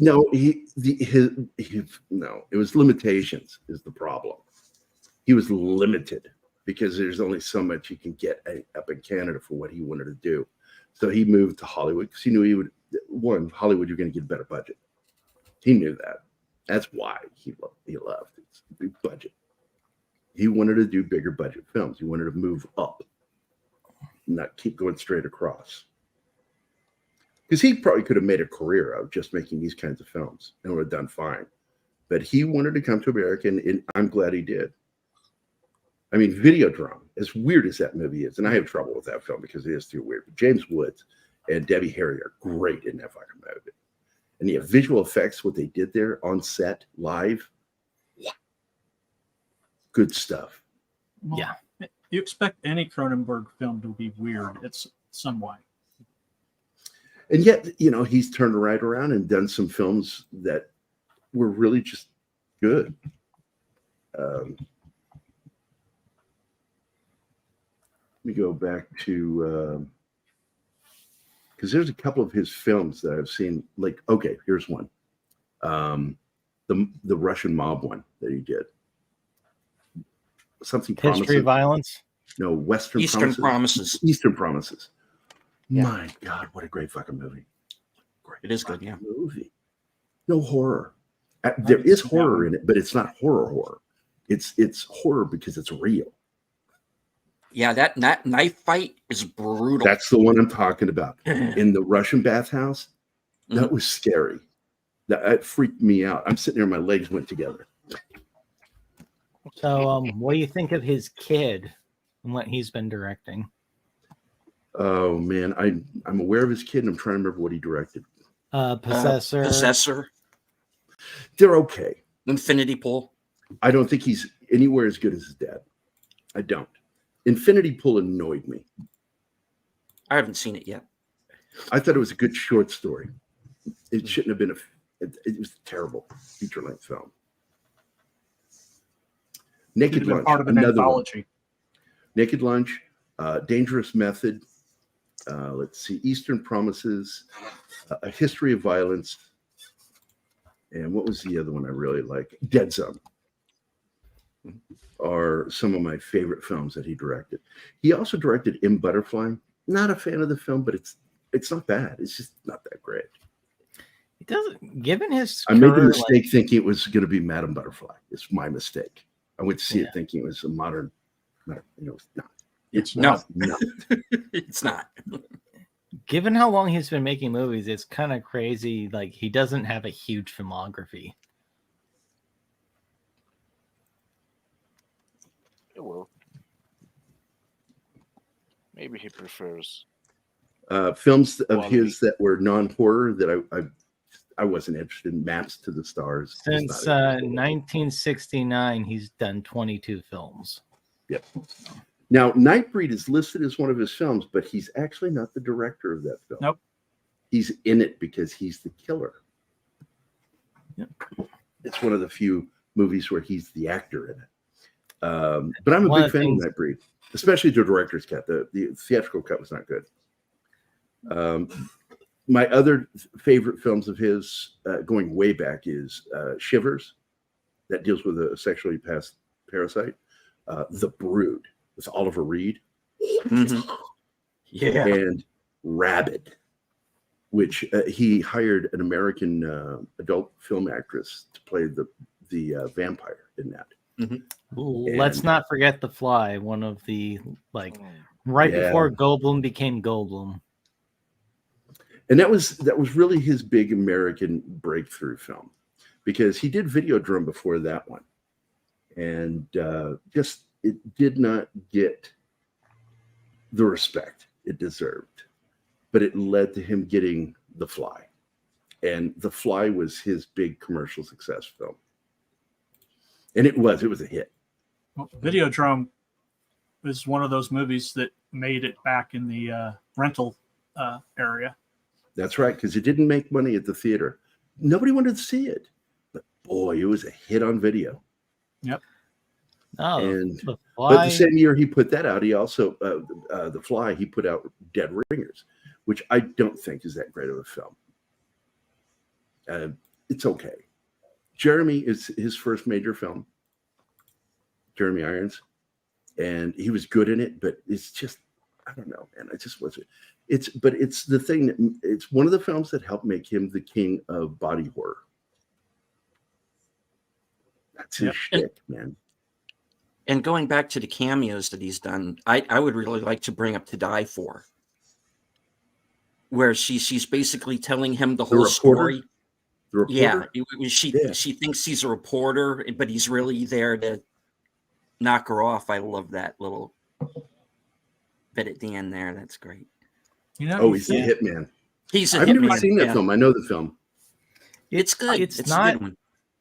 It's not the best movie ever, but the ending for To Die For is one of my favorites. It's great. That's a great ending. That's with Nicole Kidman, right?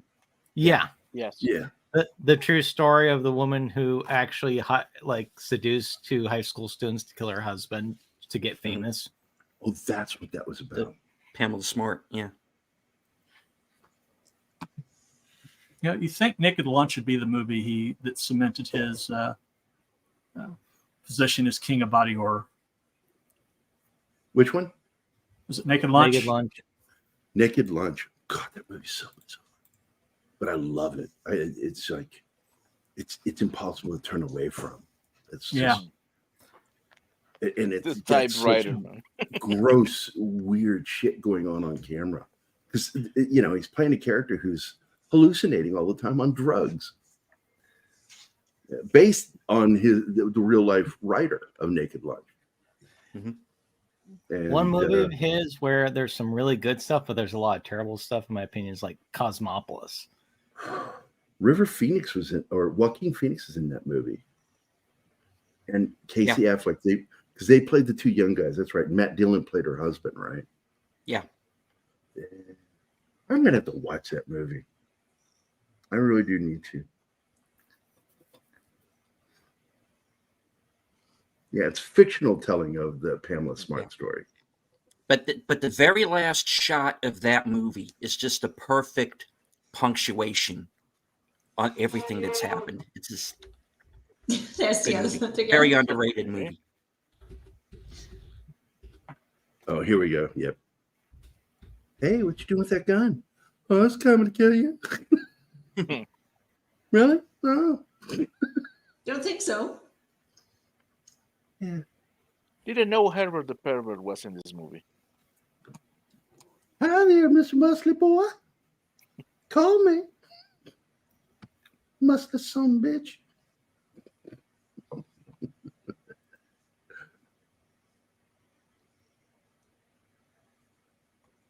Oh, dude. boy.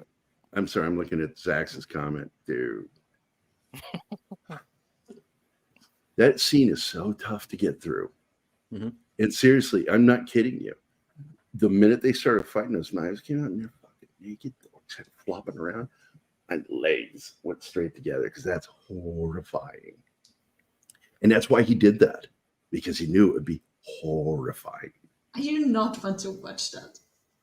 No, you're going to watch it with me because it's a good film. Oh, That is a fuck. damn good movie. Yeah. I mean, it's a great story. They had been planning to do a sequel, but it eventually, I think, got dumped. And I think it's a good idea. I think it's a one-shot story. Leave it alone. Yeah. Wasn't he trying to do another thing with Crash? I'm trying to remember. Well, he was interested in telling more stories, carrying on like an anthological type story of similar people, just different people, different characters. But that was what I heard. And that was back in the 90s too, wasn't it? It was 97, 98, wasn't it? What, Crash? When was that movie made? Yeah, when was that movie made? Was it 98? 04. 04? Really? I know Yeah. that. Isn't that it? Didn't it win Best Picture? No, Cronenberg's Crash. Oh, okay. I'm thinking of a different Crash. Yeah. Oh, I am too. Hold on. Yeah. It doesn't help. There's when there's multiple movies with the same title. Or they keep doing His did with amputations, body horror again. Oh, okay. That was 1996 because I remember I was in Illinois. I was writing reviews, and somebody asked me if I wanted to do the review for that. And I went, "No, I'm not going to watch that. I don't want to watch it." I don't And think I've seen. I haven't seen that. Never seen it. I've never seen it. That's why when you said Crash, I just thought it was the other one. Yep, because that's one of those films that just was like the subject was like just not something I wanted to see. Yeah. Neither was the other Crash. Okay, like here's Brendan Fraser, a good but- scene. This is a good scene where we find out that he's working directly with Drevik. as the camera moves around the object and reveals traffic. Played again by the amazing Michael Ironside. And in this film, by the way, his first major film, is also the first time he ever got to show his skills in overacting. Because in the final battle scene, his facial stuff is so over the top that it's amazing. It's good though. Anima will tell you that scene is one of the best scenes in a horror film ever made. Oh yeah, absolutely. Hey, look, it's what's his name? The Ernest. Ernest Goes Helicopter. Oh, Jim Varney? Yeah, Jim Varney. That's who the pilot looked like. It looked like Jim Varney there. I miss Jim Varney. Ernest Goes to Scanners. Know what I mean? Hey, wait, it's a circle. It's a UFO. It's the Thing. Know what I mean? The Thing. Remember The Thing? They're in a circle. Hey, Vern, got some scanners. I got some anti-scan for sale. I bought it at Kleptomart down the street. What you talking about, Vern? Hey, Vern. I'm telling you, I think that's the same building. I'm going to have to go watch the movie. From Shivers. Which, by the way, is an effective horror film. It really is. Because it's a social statement. The whole free love movement from the 60s. What it's really criticizing. Yep. He would be called a conservative now for doing that. Yeah, I know, right? Even though it's like, hey, all this free love stuff is kind of jacked up with what it's doing to everyone. So there we just watched him lose authority. Because he wanted to go in to talk to her. But in reality, he didn't want to go in to talk to her because he wanted to go talk to Cameron. But he had to set up like he wanted to go talk to her. It was a little power play he was doing. But in the process, he tricked him. He tricked the guy into doing that. But at the same time, this leads to a reveal in the story about Dr. Ruth. That it's in this scene where it's revealed that basically he founded the company in 1942 that's making this drug. And this drug, it is being used to sedate the scanners. But he says, and he's telling him here, he says, it has nothing to do with this company. It has everything to do with the other company because he's manufacturing this drug. And we don't know what he's doing with it. But it's being shipped out in mass.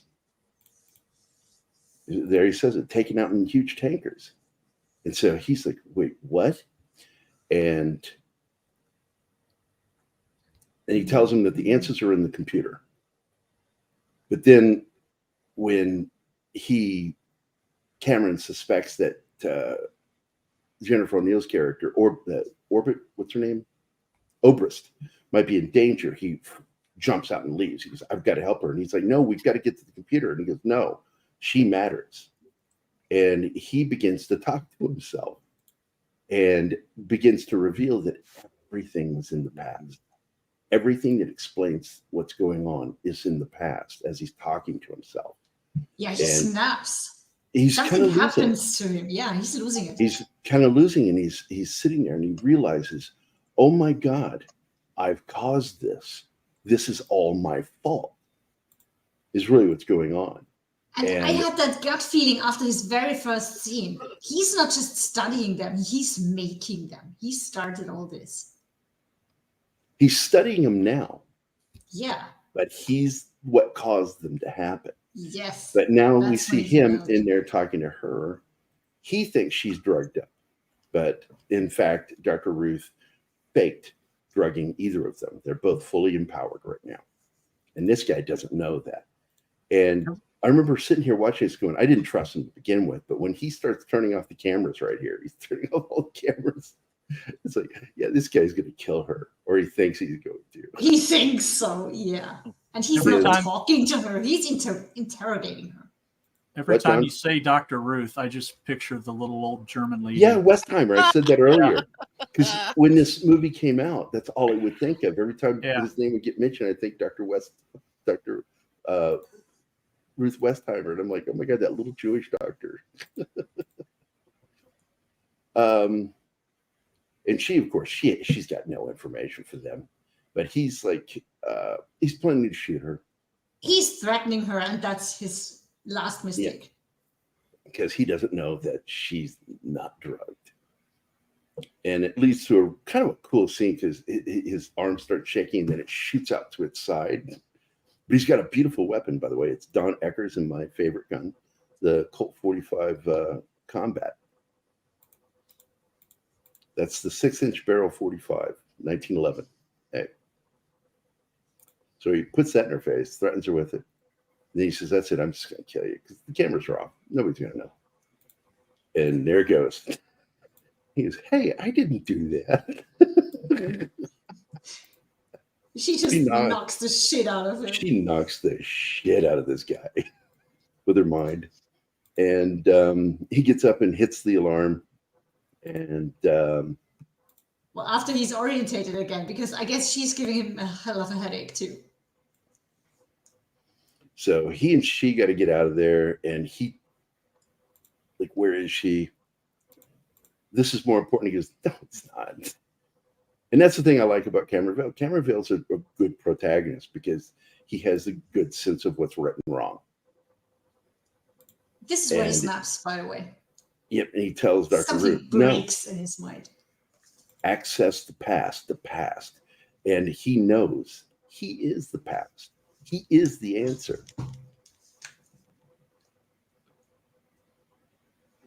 And this is a good scene, too, because too often in these films, they'll just show the heroes go up against armed guards and kill them. But those guys are just people doing their jobs. They're not bad guys. They work for the bad guys. Doesn't mean they're bad guys. And they think they're doing their job. So I was kind of grateful that they don't kill the armed guards. I was like, really, because they're just people doing their damn They job. just play mindfuck with them. Yeah, they think you're criminals. They think you're doing something wrong, you know. And here he is. He's just mumbling to himself now. He's out of his mind. He's delivering a full confession here. He is. He's confessing to everything. Yes, he is. And so he walks in there and he murders him. And when he kills him, something happens because I think he was telepathically linked to Ruth. So everything that Ruth was saying, he heard in his head. Ernest escapes from New York. Oh my God. Read my nature. I would love that. So here they run into each other and then they get cornered by two security officers. And like I said, and instead of killing them, Ernest goes to Camp Sleepaway. This is just a great scene. And my favorite thing here is she makes herself look like his mom. Yeah, she's making him see his mom and he's breaking down because he pulled a weapon on his mother. He is so fucked up. I'm sorry, Mom. She's evil in that moment. I don't think that's evil. I think that's good. It shows him the mistake he made. And it breaks him, though. He's just doing his duty. And she's breaking him. Blood on my hands. And by the way, his character does have gets his comeuppance. The Keller character here, because he wants to stop Cameron Vale. So they pull over in his gas station, get gas, and they're going to make a phone call so he can call the computer. And Anima lost it on this. She's like, oh my God, he's talking right to the computer. He's doing it through a public phone. How awesome is that? That's how faxes work. It's just amazing. That's how faxes work. You can get right in on any phone and talk to it. The thing is, you see all the phone connection thingies, and that is kind of his brain too. I really like that. Now, what's really cool in this scene is this is where the network is, the computer. or the computers. And these are the programmers that work on it all day long. The guys with And the BC glasses. they're like, we're locked out. We've been locked out. And he goes, how can you be locked out of your own computers? Well, somebody changed the password. We don't know what it is. And then he says, oh, here's the new password. And then he goes in and he's like, there's somebody in the computer right now, hacking us. And nobody I thinks love of this. shutting it off and back on again. And he goes, somebody can do that? And he goes, yeah, if you get a telephone line, you can get it to any computer. And he's like, what are we going to do? And all this information and it's all the names of all the different scanners. That's what that is. That's on those computers. Always wanted that power.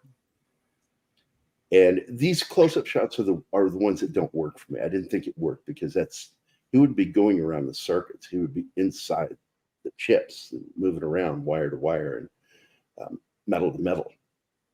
And almost all of it's going to be gold. It's Vale. He's inside. Well, what happens if we stop him? It would hurt him. He's a real bad guy. I like that about him.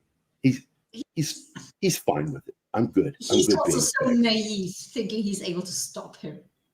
Because your best bad guy is a guy who absolutely believes in what he's doing and is okay with it.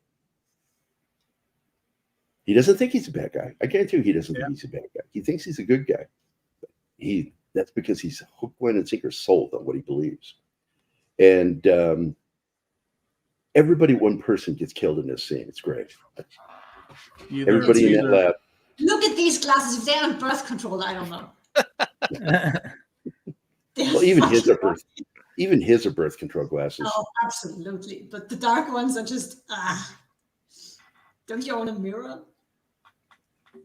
That's how you know he's a scientist. He's got those glasses. Now, the one thing they commit to here, I got to tell you, is kind of surprising because he says, if I shut this down, it destroys all the data. I don't care. He wants to stop Cameron Vale. So he accepts the loss of the computer program. Because he thinks that's going to shut down the scanner. Yeah, what they're doing. Yeah. And he believes it'll hurt him. Yep. Well, it does, kind of. It gives him a headache. Yeah. Well, all the scanning thing must give you the mother of a headache. Yeah, I hope it was. This is the shot I love right here. This is what they should have used instead of showing the shots of the chips and stuff, because that gave you more of a feeling of moving through a conduit.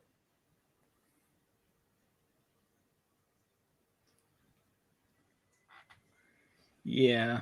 It was this shot. movie would have It was shot benefited in had it been 1980. filmed later. Yeah, it was shot in 80 and released in 81. Yeah, the 80s didn't really start feeling like the 80s till about 83. But I got to tell you, this movie stands up to today with the because all the effects were done live. Yeah, And they are there's so cool. Visual effects.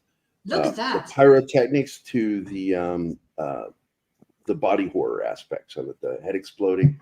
I mean, that was better than anything you could do today. They tried to do it CG and it still wouldn't look as good as what they did with The best is yet to come, guys. Oh no. No. Doing it being done in the modern day would have been bad. I'm talking about like around like Total Recall time when VFX got really good before the CGI stuff came in. Yep. Yeah. Look, Rob Bottin, who by the way is still, they know where he is, but he has disappeared from public life. He's completely different from his boss, Rick Baker, who trained him. Rob Bottin did his work. His last thing he did uncredited was for Game of Thrones, and then just walked away. Does nothing, and nobody ever sees him in public. He's like Sasquatch. Every once in a while, you'll see a photo of him in his yard. I like the scene where the phone booth explodes too. It was really cool. So the phone is melting. That is how powerful he is. The lab explodes. The phone is melting. He's just fucking shit up. So he goes to one of the doctors on the list that he got in his head that is doing stuff with this medication. Let's find out, what are you doing with it? He finds out while she's sitting there. In a very unpleasant way. Yep, she sits right across from a pregnant lady. And suddenly she discovers she's being scanned. But it's not the lady. It's not the lady. It's the baby. Baby. The baby. It's the baby, mate. And I think this is even worse than what they're doing on The Boys, where they give that medication to newborns to make them superheroes. Here they do it prenatally, and that's even more fucked up, I think. Yep. You're talking about V on The Boys? Yeah, The Boys. Yeah, yeah. My brain immediately went there. It's the same thing. You turn babies into something else. He goes in to talk to the doctor here, and he's going to confront him like, what is this being used for?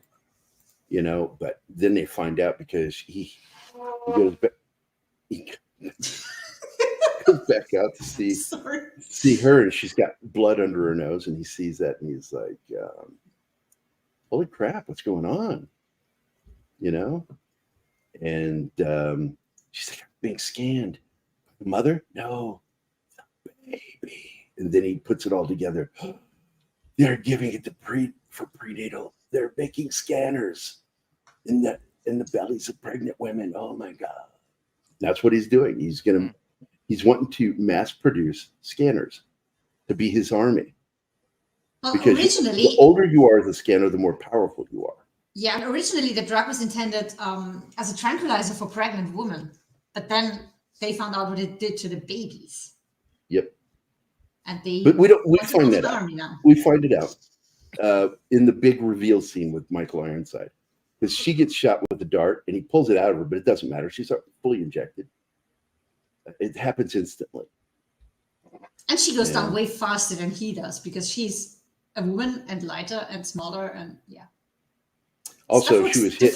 She was hit in a different spot too. He was hit in the hand, further to travel. Yeah, but she was hit in the back. Probably went right into her system. So there's Michael Ironside in the office. This leads to one of the coolest scenes in the film. They did cut one part out, which is a great photo, and I'll show it after the movie.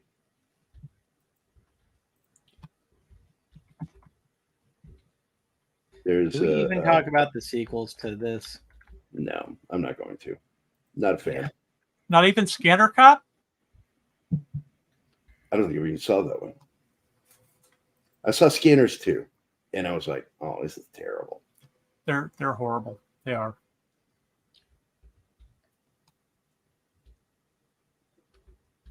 Oh, this is the final confrontation, right?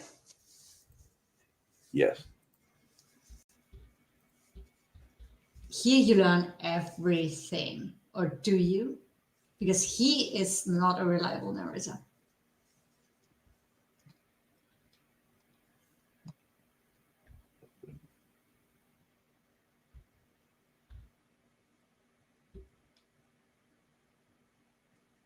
If I can find that image here.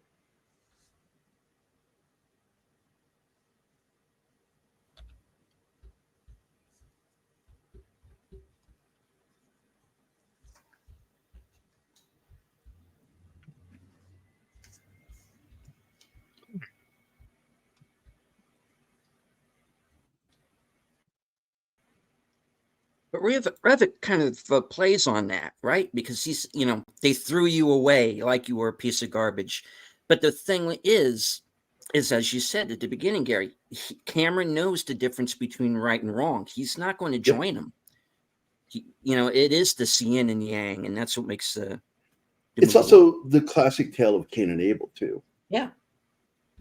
And here it is. You see the original ad for it from 1942, where this was something that was given for prenatal treatment for mothers, and including his own mother was given the medication.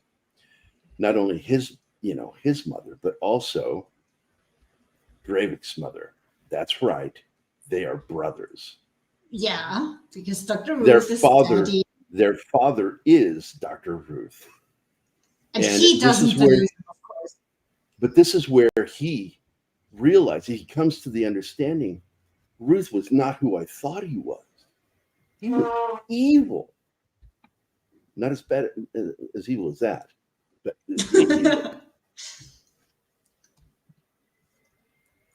Almost need to check your pants after that one. Yeah. You should text him that. Text him. Oh, yes, please.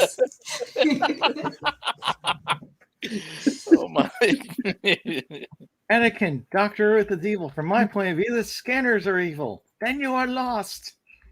So Rivik is doing the classic Darth Vader thing here. You know, it's like, join me and we will rule the world, you know, and because we're But the he's most not powerful. interested. We're the first. And Cameron's like, man, you don't understand me at all, brother. I have empathy. And Dravik's like, you are no use to me. And they begin their battle. And this is a gory It's battle. epic. Yeah. The veins popping. You are worse about than to that. see the best effects in this movie. The subdermal hematoma on Cameron's face pops a little pop hole and blood squirts out of it. It's gorgeous. And then it gets so bad he begins digging the flesh from his own He face. just runs his fingers down his face and it's like the flesh is falling off. It's awesome. I'm sorry, I like that stuff. Oh, and look at those. I mean, oh my God, this scene is so nuts. It really is. But they cut a lot of stuff out of this scene, the stuff that was actually shot. It went too long. It made it go too long. And that's why he cut it down. Oh, hi, Courtney. Oh, Courtney. Hey, Courtney. Hey, Court's here. How are you? Yeah, here it is. This is where he digs it off of his face. I mean, oh It my is God. so gross, but so Look at him awesome pull at it the same off. time. Look at him pull it off. Oh. And then it gets calm all of a sudden. Right this moment, there's a calmness that comes over Ironside, and you see it physically. And he becomes calm. And at the same time, he begins to burn. He sets There you go. himself on fire. And You don't I'm like, know what is he that doing? at first. You don't know I that do. at first. I do. I'm watching this and I'm like, why is he doing that? What is He's he letting planning it to do happen. here? That's what I think. He's letting it happen because he knows the next step. And then this happens. I hope you don't cut it out. Please tell me you didn't cut it out. I don't have control over that, man. Please. There it is. This is Michael Ironside physical overacting. It's amazing. It's so good. And the eyes go white. His head's And you about don't know to what pop. happened. Now she finally wakes up from the drug. She's like, Cameron? Cameron? She wanders. Her acting is much better than mine. I'm doing it just to be silly. She gets up and she just walks in like, Cameron? Looking around. And then this is a really good effect, which she sees on the floor. Oh, yeah. This is telling- really good. She's yelling into the hallway, guys, I'm still here, guys. There you go. At There it this is. point, you Look think at that. at this point you think, okay, they killed each other. They finished each other off. But And then she says his name. Cameron? Because she senses him, I think. yeah. And all of a sudden, you see in the corner You somebody hear a hunched and voice. covered in their own coat. You hear You his hear a name, voice, his yeah. voice. But it's Michael Ironside's face, and you realize what he did. He fucking switched bodies. bodies.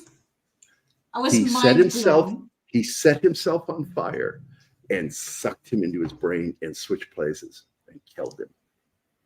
But What a the fantastic scar, ending. what? There's no scar. The scar's gone, the eye color is changed, and the voice is changed. And I was good with just the voice, but Yeah. I'm me too. like, even though I'm like, that wouldn't happen. If he switched places, he would still have Michael Ironside's vocal folds. So the eyes was too far, and Over the top, yeah. But the scar being gone made no sense. But at the same time, I understood what Cronenberg was trying to say in Gary. a very quick way. the scar never made sense throughout the movie because it kept Well, it's fucking constantly changing moving. I place. know. Yeah, sometimes it was here, sometimes it was here, sometimes it was here. So Annoying. the whole thing with it is that he wanted to sum up in one moment and not spend a whole bunch of time explaining what happened. So he did it visually and auditorially. And you get it. That's it. Later you kind of go, but why? And it doesn't matter. He wanted to convey the movie the is idea. 1 He hour 40 conveyed the minutes idea. long. So Yeah. So it's a really good film. But Well, here's one of the scenes. I have this. Oh, I have for two. you. Hold on. I have Oh. something to show too. I said I was going to show stuff. This is one of the things that was cut out. Damn. That was cut out, and Oh. this was cut out. That is so cool. Right after his hands were on fire, because that's what the glow is, his eyes began glowing. They should have kept that. Then they exploded. This looks so cool. But it just took so long, too many steps to get to where he needed to go. And he cut out some of the steps. And I understand it. So let's show what you were going to show. I guess that's the exploding head. Yeah. One of the greatest moments in cinema history right here. Just for you. There it is. There you Isn't go. that great? Simple but effective. This we is been when I taken knew I was down going yet? to love that movie. No, they wouldn't take us down. We're good. We should be good. But Yeah, I hope everybody enjoyed that. That was a lot of fun. I love that movie. I really do. Scanners is just a classic film. And it's a film, in my opinion, structurally and visually stands up to today. I love the gore effects in it. The way I read the Great. ending confrontation is it's what the two prioritize. So Michael Ironside's attacking the body and he's attacking the mind. Yep. It's a damn good film. It's a damn good film. If you've never seen this movie before and enjoyed this slideshow, go see the movie. Now, I talked with Tom today. Tom and I are going to skip the Teenage Mutant Ninja Turtles for October. We are going to focus on 2 movies this month. Number 1, Fright Night. Number For 2, real? Lost. Yeah, for real. Fright Night, for real. And we're going to do The Lost Boys. Right on. And so Tom and Jerry will be doing 2 classic horror films. And we'll probably be doing some other horror films for October too. Because this is October. This is the month of horror. I can And see it's- the disappointment in John's face. He has to wait until he can wear his shirt now. No, And I'll you know, wear it. Zoe is the same. You know, I raised Zoe to love Halloween. Halloween is a big, with us, the 2 big holidays were Halloween and Christmas. And Zoe still does it. She's very big on Christmas and very big on Halloween. All about decorating and doing things. And she's just loves horror. I raised her on horror. So Yeah, that's the problem with Santa Clara. All the vampires. you know what's so great about that is that led straight into them having to do a sequel, and they never did it. That ending, when he says that line, and everybody goes, "What the fuck did Grandpa just say?" Because they were like trying to hide everything from him, and he knew about the vampires all along. Instead, we got 2 direct-to-videos, which third Oh, one's they're okay. terrible. I didn't like any of them. It's like the Scanner films. I didn't like any of them, except for Scanner Cop. I never saw that one. I did not see Scanner 2, or I saw Scanner 2, didn't like it, and skipped Scanner 3. And I think there was, Did they was ever there do a a 4? TV series? I'm trying to remember. Yes, I think Yes, they did. Scanners 4 is Scanner also Cop. Scanner Cop. Yep. Yep. Scanner Cop is 4. And I refused to watch it. and 1995. there's like Scanners the Armageddon, or otherwise known as Scanner Cop 2. Oh yeah, they announced one HBO like in 2022. God knows if it's still going on, but Ooh. There's a great photograph. Let me show that one. This is great. Share screen.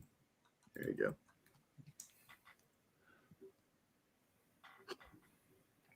Freeze frame.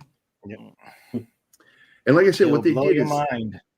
is this was a hollow body. There was a shotgun aimed upward. They had the prosthetic head that was full of matter.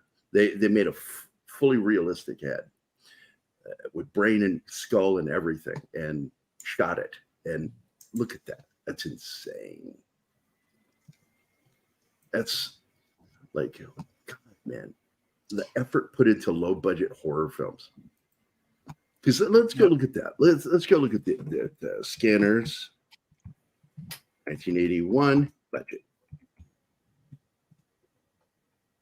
2.4 million. 3.5 million. Oh.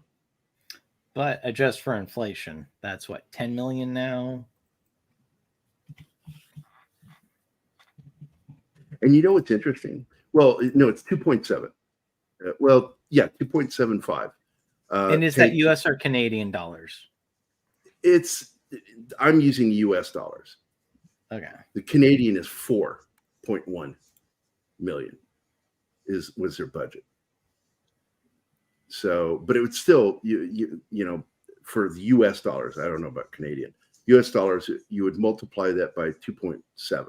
So 2.7 times 3.5 million is how much that would be today.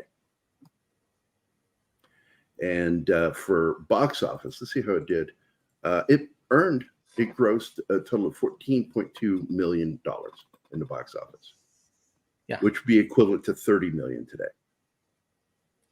A little over. Yeah, Cronenberg was one of the only Canadian filmmakers to get money from the Canadian government and actually make money for the Canadian government. And they trick you. They trick you because at the end of the film, it says corporation. It's not a corporation. It was the government. It doesn't work though when you just do the math for the box office money. Back then, what would it be today? Because today ticket prices are so much higher. And it doesn't really matter how much money did it make. It's about how many people did see it. Well, that's what we've been talking about. Keith and I have been going ad nauseum on that subject, going, stop looking at the dollars and look at the numbers. You need to look at both, really. And when you look at how many people saw Teenage Mutant Ninja Turtles in 1990 compared to how many went to see that opening weekend. Opening weekend of 1990, opening weekend, huge difference. Oh, yeah. I think it was close to 14 million people saw the original film. Who can afford it these days? I think it was 2.5 million went to see the new film, the new Turtles film. That's pathetic. Prices are insane, man. That's a luxury, going to the movies. Yeah, the only reason why it looks like they make money is because they're overcharging on tickets. But people aren't going to movies like they used to. And at least a million of those were just parents struggling by kids. Yep. Oh no! Like me, last film I went to, I think was like John Wick 4. Like you got to get something where I feel like I'm going to get something worthwhile by going to see it in cinema, because it's so expensive to go to the movies now. That's why I go to $6 days on Tuesday. The last thing I saw was Black Adam for our show, and because we went at the same time, Gary and I, almost. That was fun. Now I'm going to tell you right here. E. Clay Thompson, by the way, hi, buddy. How you doing? Hope you're having a good weekend. Hey, Clay. The remake of Fright Night, I watched it. I enjoyed it, but I'll never watch it again because it's not going to ever be a classic like the original was. And I did not like what they did to Peter Vincent in it. I just didn't like it. But I love the actors because it was, what's his name? David Tennant. And the kid. Anton Yelchin. Yelchin was in it. He was good as Charlie Brewster, but you didn't have Evil Ed. It missed everything that made the original film awesome. It lacked. They did. It lacked. I thought they had that one kid from Superbad. He was not Evil Ed. No. He is not Evil Ed. It just was not a very good film. I had problems with it, but I did like they got Chris Sarandon to play the guy on the road. I thought that was nice. But Peter Vincent was just a mess. It was a terrible character. They didn't have one of my favorite characters, Evil Ed, in it. And I felt like the dynamic of the film just wasn't there. Whereas, what a dynamic in the original film. Just the characters are so cool and interesting. And when Evil Ed gets upset with Charlie, Brewster. And I love that line too. To this day, oh Brewster, you're so cool. What a great movie! And the scene where he's turned and Peter Vincent shows up in the house, and he thinks he's going to rescue Charlie's mom, but it's actually she's working late, and he gets frightened when he sees Evil Ed now turned into a creature of the night. And he goes, "But she left a note." And he starts reading the note to Peter Vincent, and she left dinner on the table. Ah! I just love the way he screams at that scene when the cross goes against his head. He's like, Oh, he's in agony. And Peter Vincent in that scene, oh my God, he feels so much empathy in that scene when he's killed him.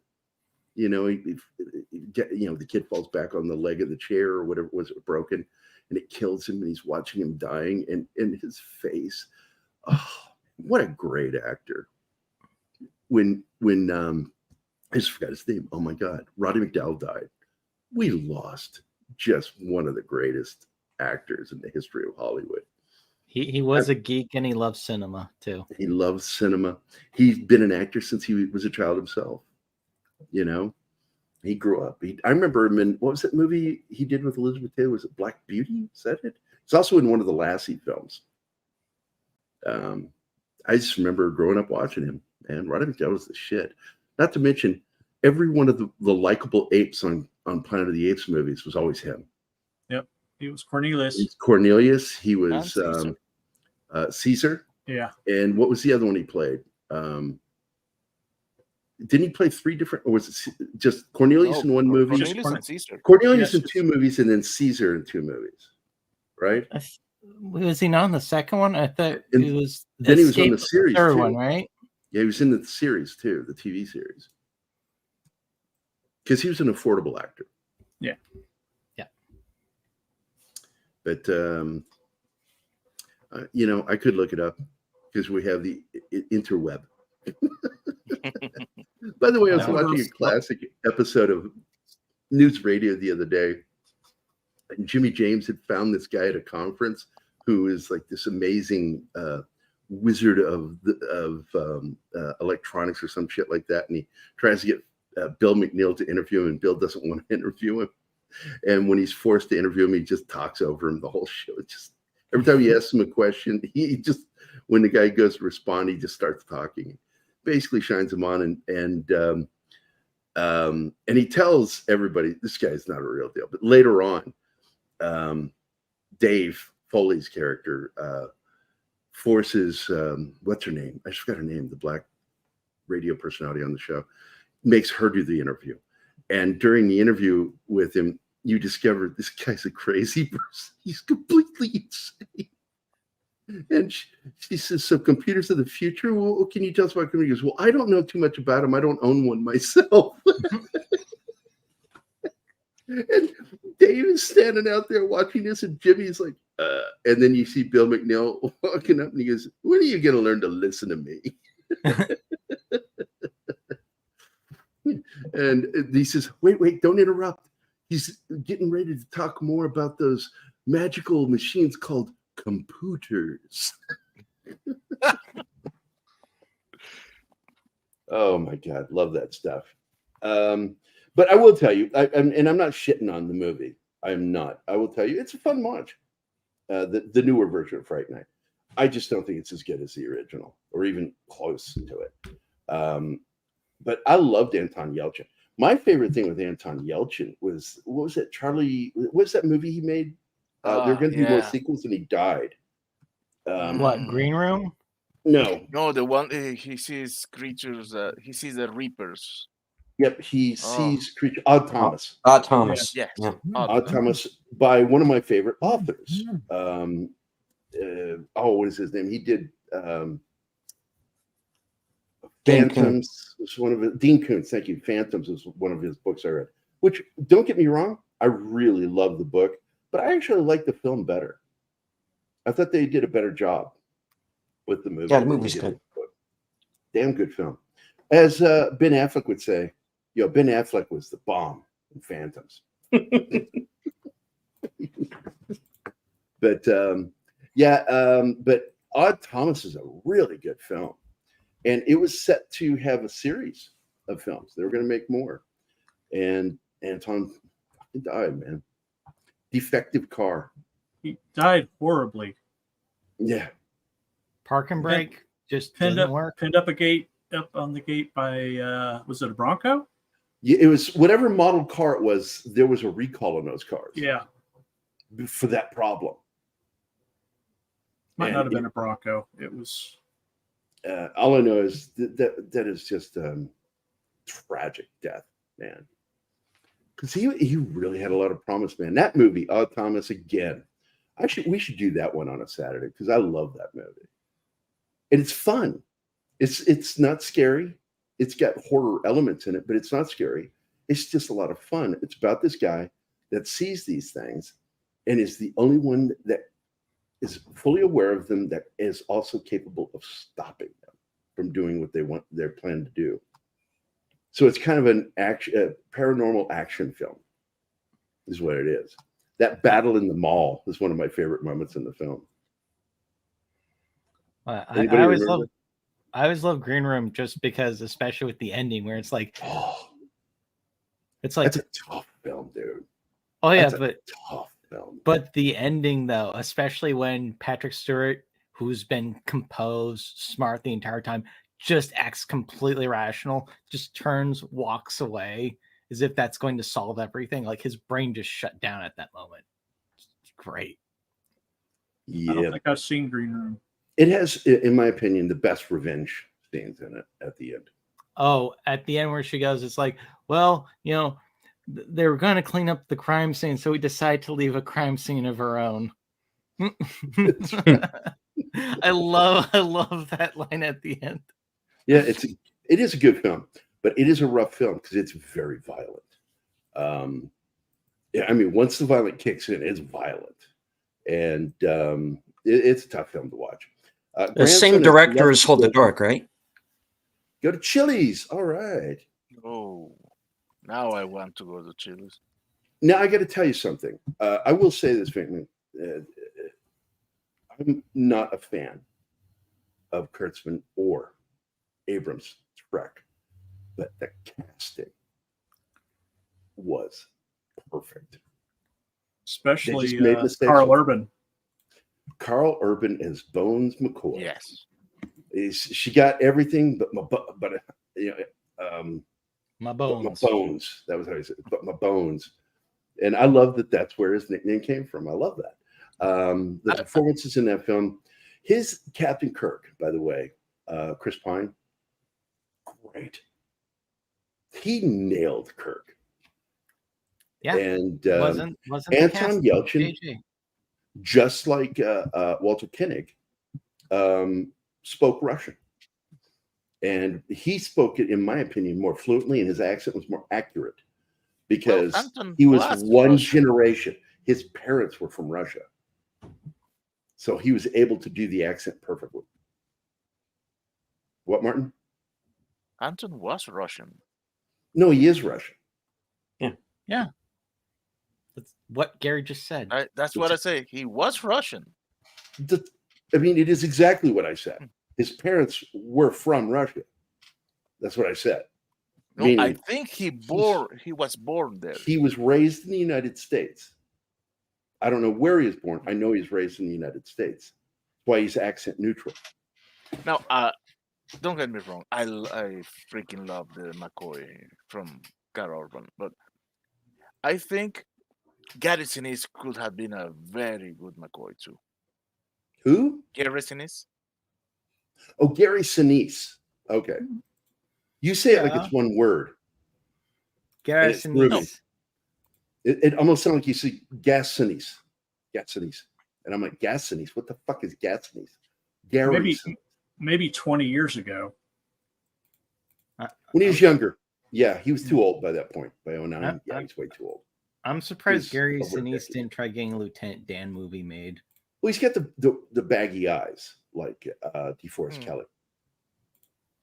He looks exactly like DeForest Kelly. But on top of that, Carl Urban was a fan of Star Trek and a fan of Bones McCoy. And he fought for that role. He wanted it. And that made a difference to a lot of fans. And a lot of us felt that Zach was good for Spock, but I had problems with his face because Leonard has a long face. So the guy Zach, it doesn't have a long face. His face is a normal square face. I- So there are angles where he just didn't look right, because if you look at Spock from the original series, he has a very long upper lip from the base of his nose down to here. His lip goes a little further. So he has a long face. And there are angles and expressions he would make that I had problems with. But I still thought he did a fairly good job. My problem with Star Trek, the relationship between him and Uhura was stupid. Yeah. I like There's Simon no Pegg, relationship. but I don't think he did a good Scotty at all. No. Everybody felt like they embodied the character except for him. But ironically, it was his work on the third film that made the film enjoyable. Yeah. It They took the director rejected- to screw it up. They rejected the Enjoyable? initial script Okay. they did for being too Star It was Trek. too cerebral. Yep. And so he had to put action in, and it was ruined. By the time they did that, it was ruined. Peg was playing everything like he was going to the Winchester to have a pint and let everything blow over. Yep. I wish him and the director of Sean, they would just keep working together, because they both like something about Edgar Wright and Simon Pegg working together. They like complement each other and they make up for each other's weaknesses They perfectly. just made those 3 movies together, the Ice Cream Trilogy. Oh, I just looked They up need and to saw make that we're more. broadcasting on another channel. I'm like, what channel are we broadcasting on? I went, oh, deleted scenes. Yeah. Oh, cool. That's cool. Hi, everybody on Deleted Scenes channel. If you are not yet subscribed to Pop Culture Minefield, please do so at this time. Yes. Please remember to wipe your ass before you do them. And wash your hands. And wash your hands. Wash your hands, important. Because I'm it's your just- phone. It's your mobile Yeah. device. I'm hoping I that with wonder everything why that's I wish I happened, had been shadow banned. I'm hoping that we're finally past this shit era that we've gone through, where everything's been about destroying and deconstructing. Because what else is there left We're to not. destroy? What else is there left to destroy? Oh, you don't understand. Think of the line from The Untouchables. I want you to burn his house to the ground, and I want to piss on his ashes. That's how they are, because they will just keep pissing on the ashes. The problem is the strike wasn't long enough, and they've gone right back. They're going right back to where they were with no consequences whatsoever. No, there were plenty of consequences. Do you have any idea how many of them lost their deals and how many of them aren't coming back? The studios the ones basically that cleaned needed up. to. I think my biggest problem with the whole thing is how many of these people call themselves writers.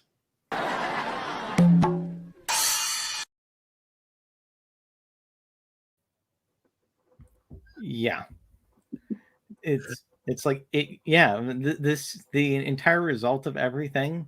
You also follow Cameron's Patreon where he talks about is that this helped all the elder writers, all the established ones. This hurt any up and comers. It did. There's damage. Look, what Chris brought up earlier, and we were talking about earlier, is that damage has been done, and the damage started when we started, and we predicted the transition to entertainment being more of a thing you watch on your computer or your TV or your mobile device. And ticket sales are down massively across the board in the United States. They're up in other countries, poorer countries, but not here in the United States. People going to see movies is down hugely. The theaters closing like comic shops. And I don't think they can recover from it. Independent film is going to eventually become the established way of doing film. The major studios will become more of distribution centers and less about production. You watch, it's just the natural way things are going to go. But that's the end of the show. Shinatsky, thanks for being here. Deleted Scenes, thanks, buddy. John, always good to see you, my friend. Martin Augusta Santana, thank you for all you do. I'm being sarcastic because he left out the head exploding during this live show. Oh, stop giving him shit about that. No, I'm going to do it because it's fun. But I want to thank everybody for being here. Thanks a lot for being here, Fat Steven Seagal. That was fun. He just dropped in. And, of course, Chris stopped by to say hi to us. I hope Keith had a good day today hanging out with his dad. I hope Tom had a good day, whatever the fuck he was doing. I don't know what he was doing. I never asked him. But we will be doing Fright Night and The Lost Boys together this month. It should be good.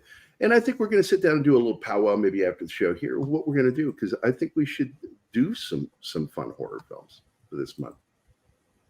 So, and of course, let's not forget that on Thursday, the 26th of October, we have writer-director Franklin LaLoggia will be here, where we'll be talking about his classic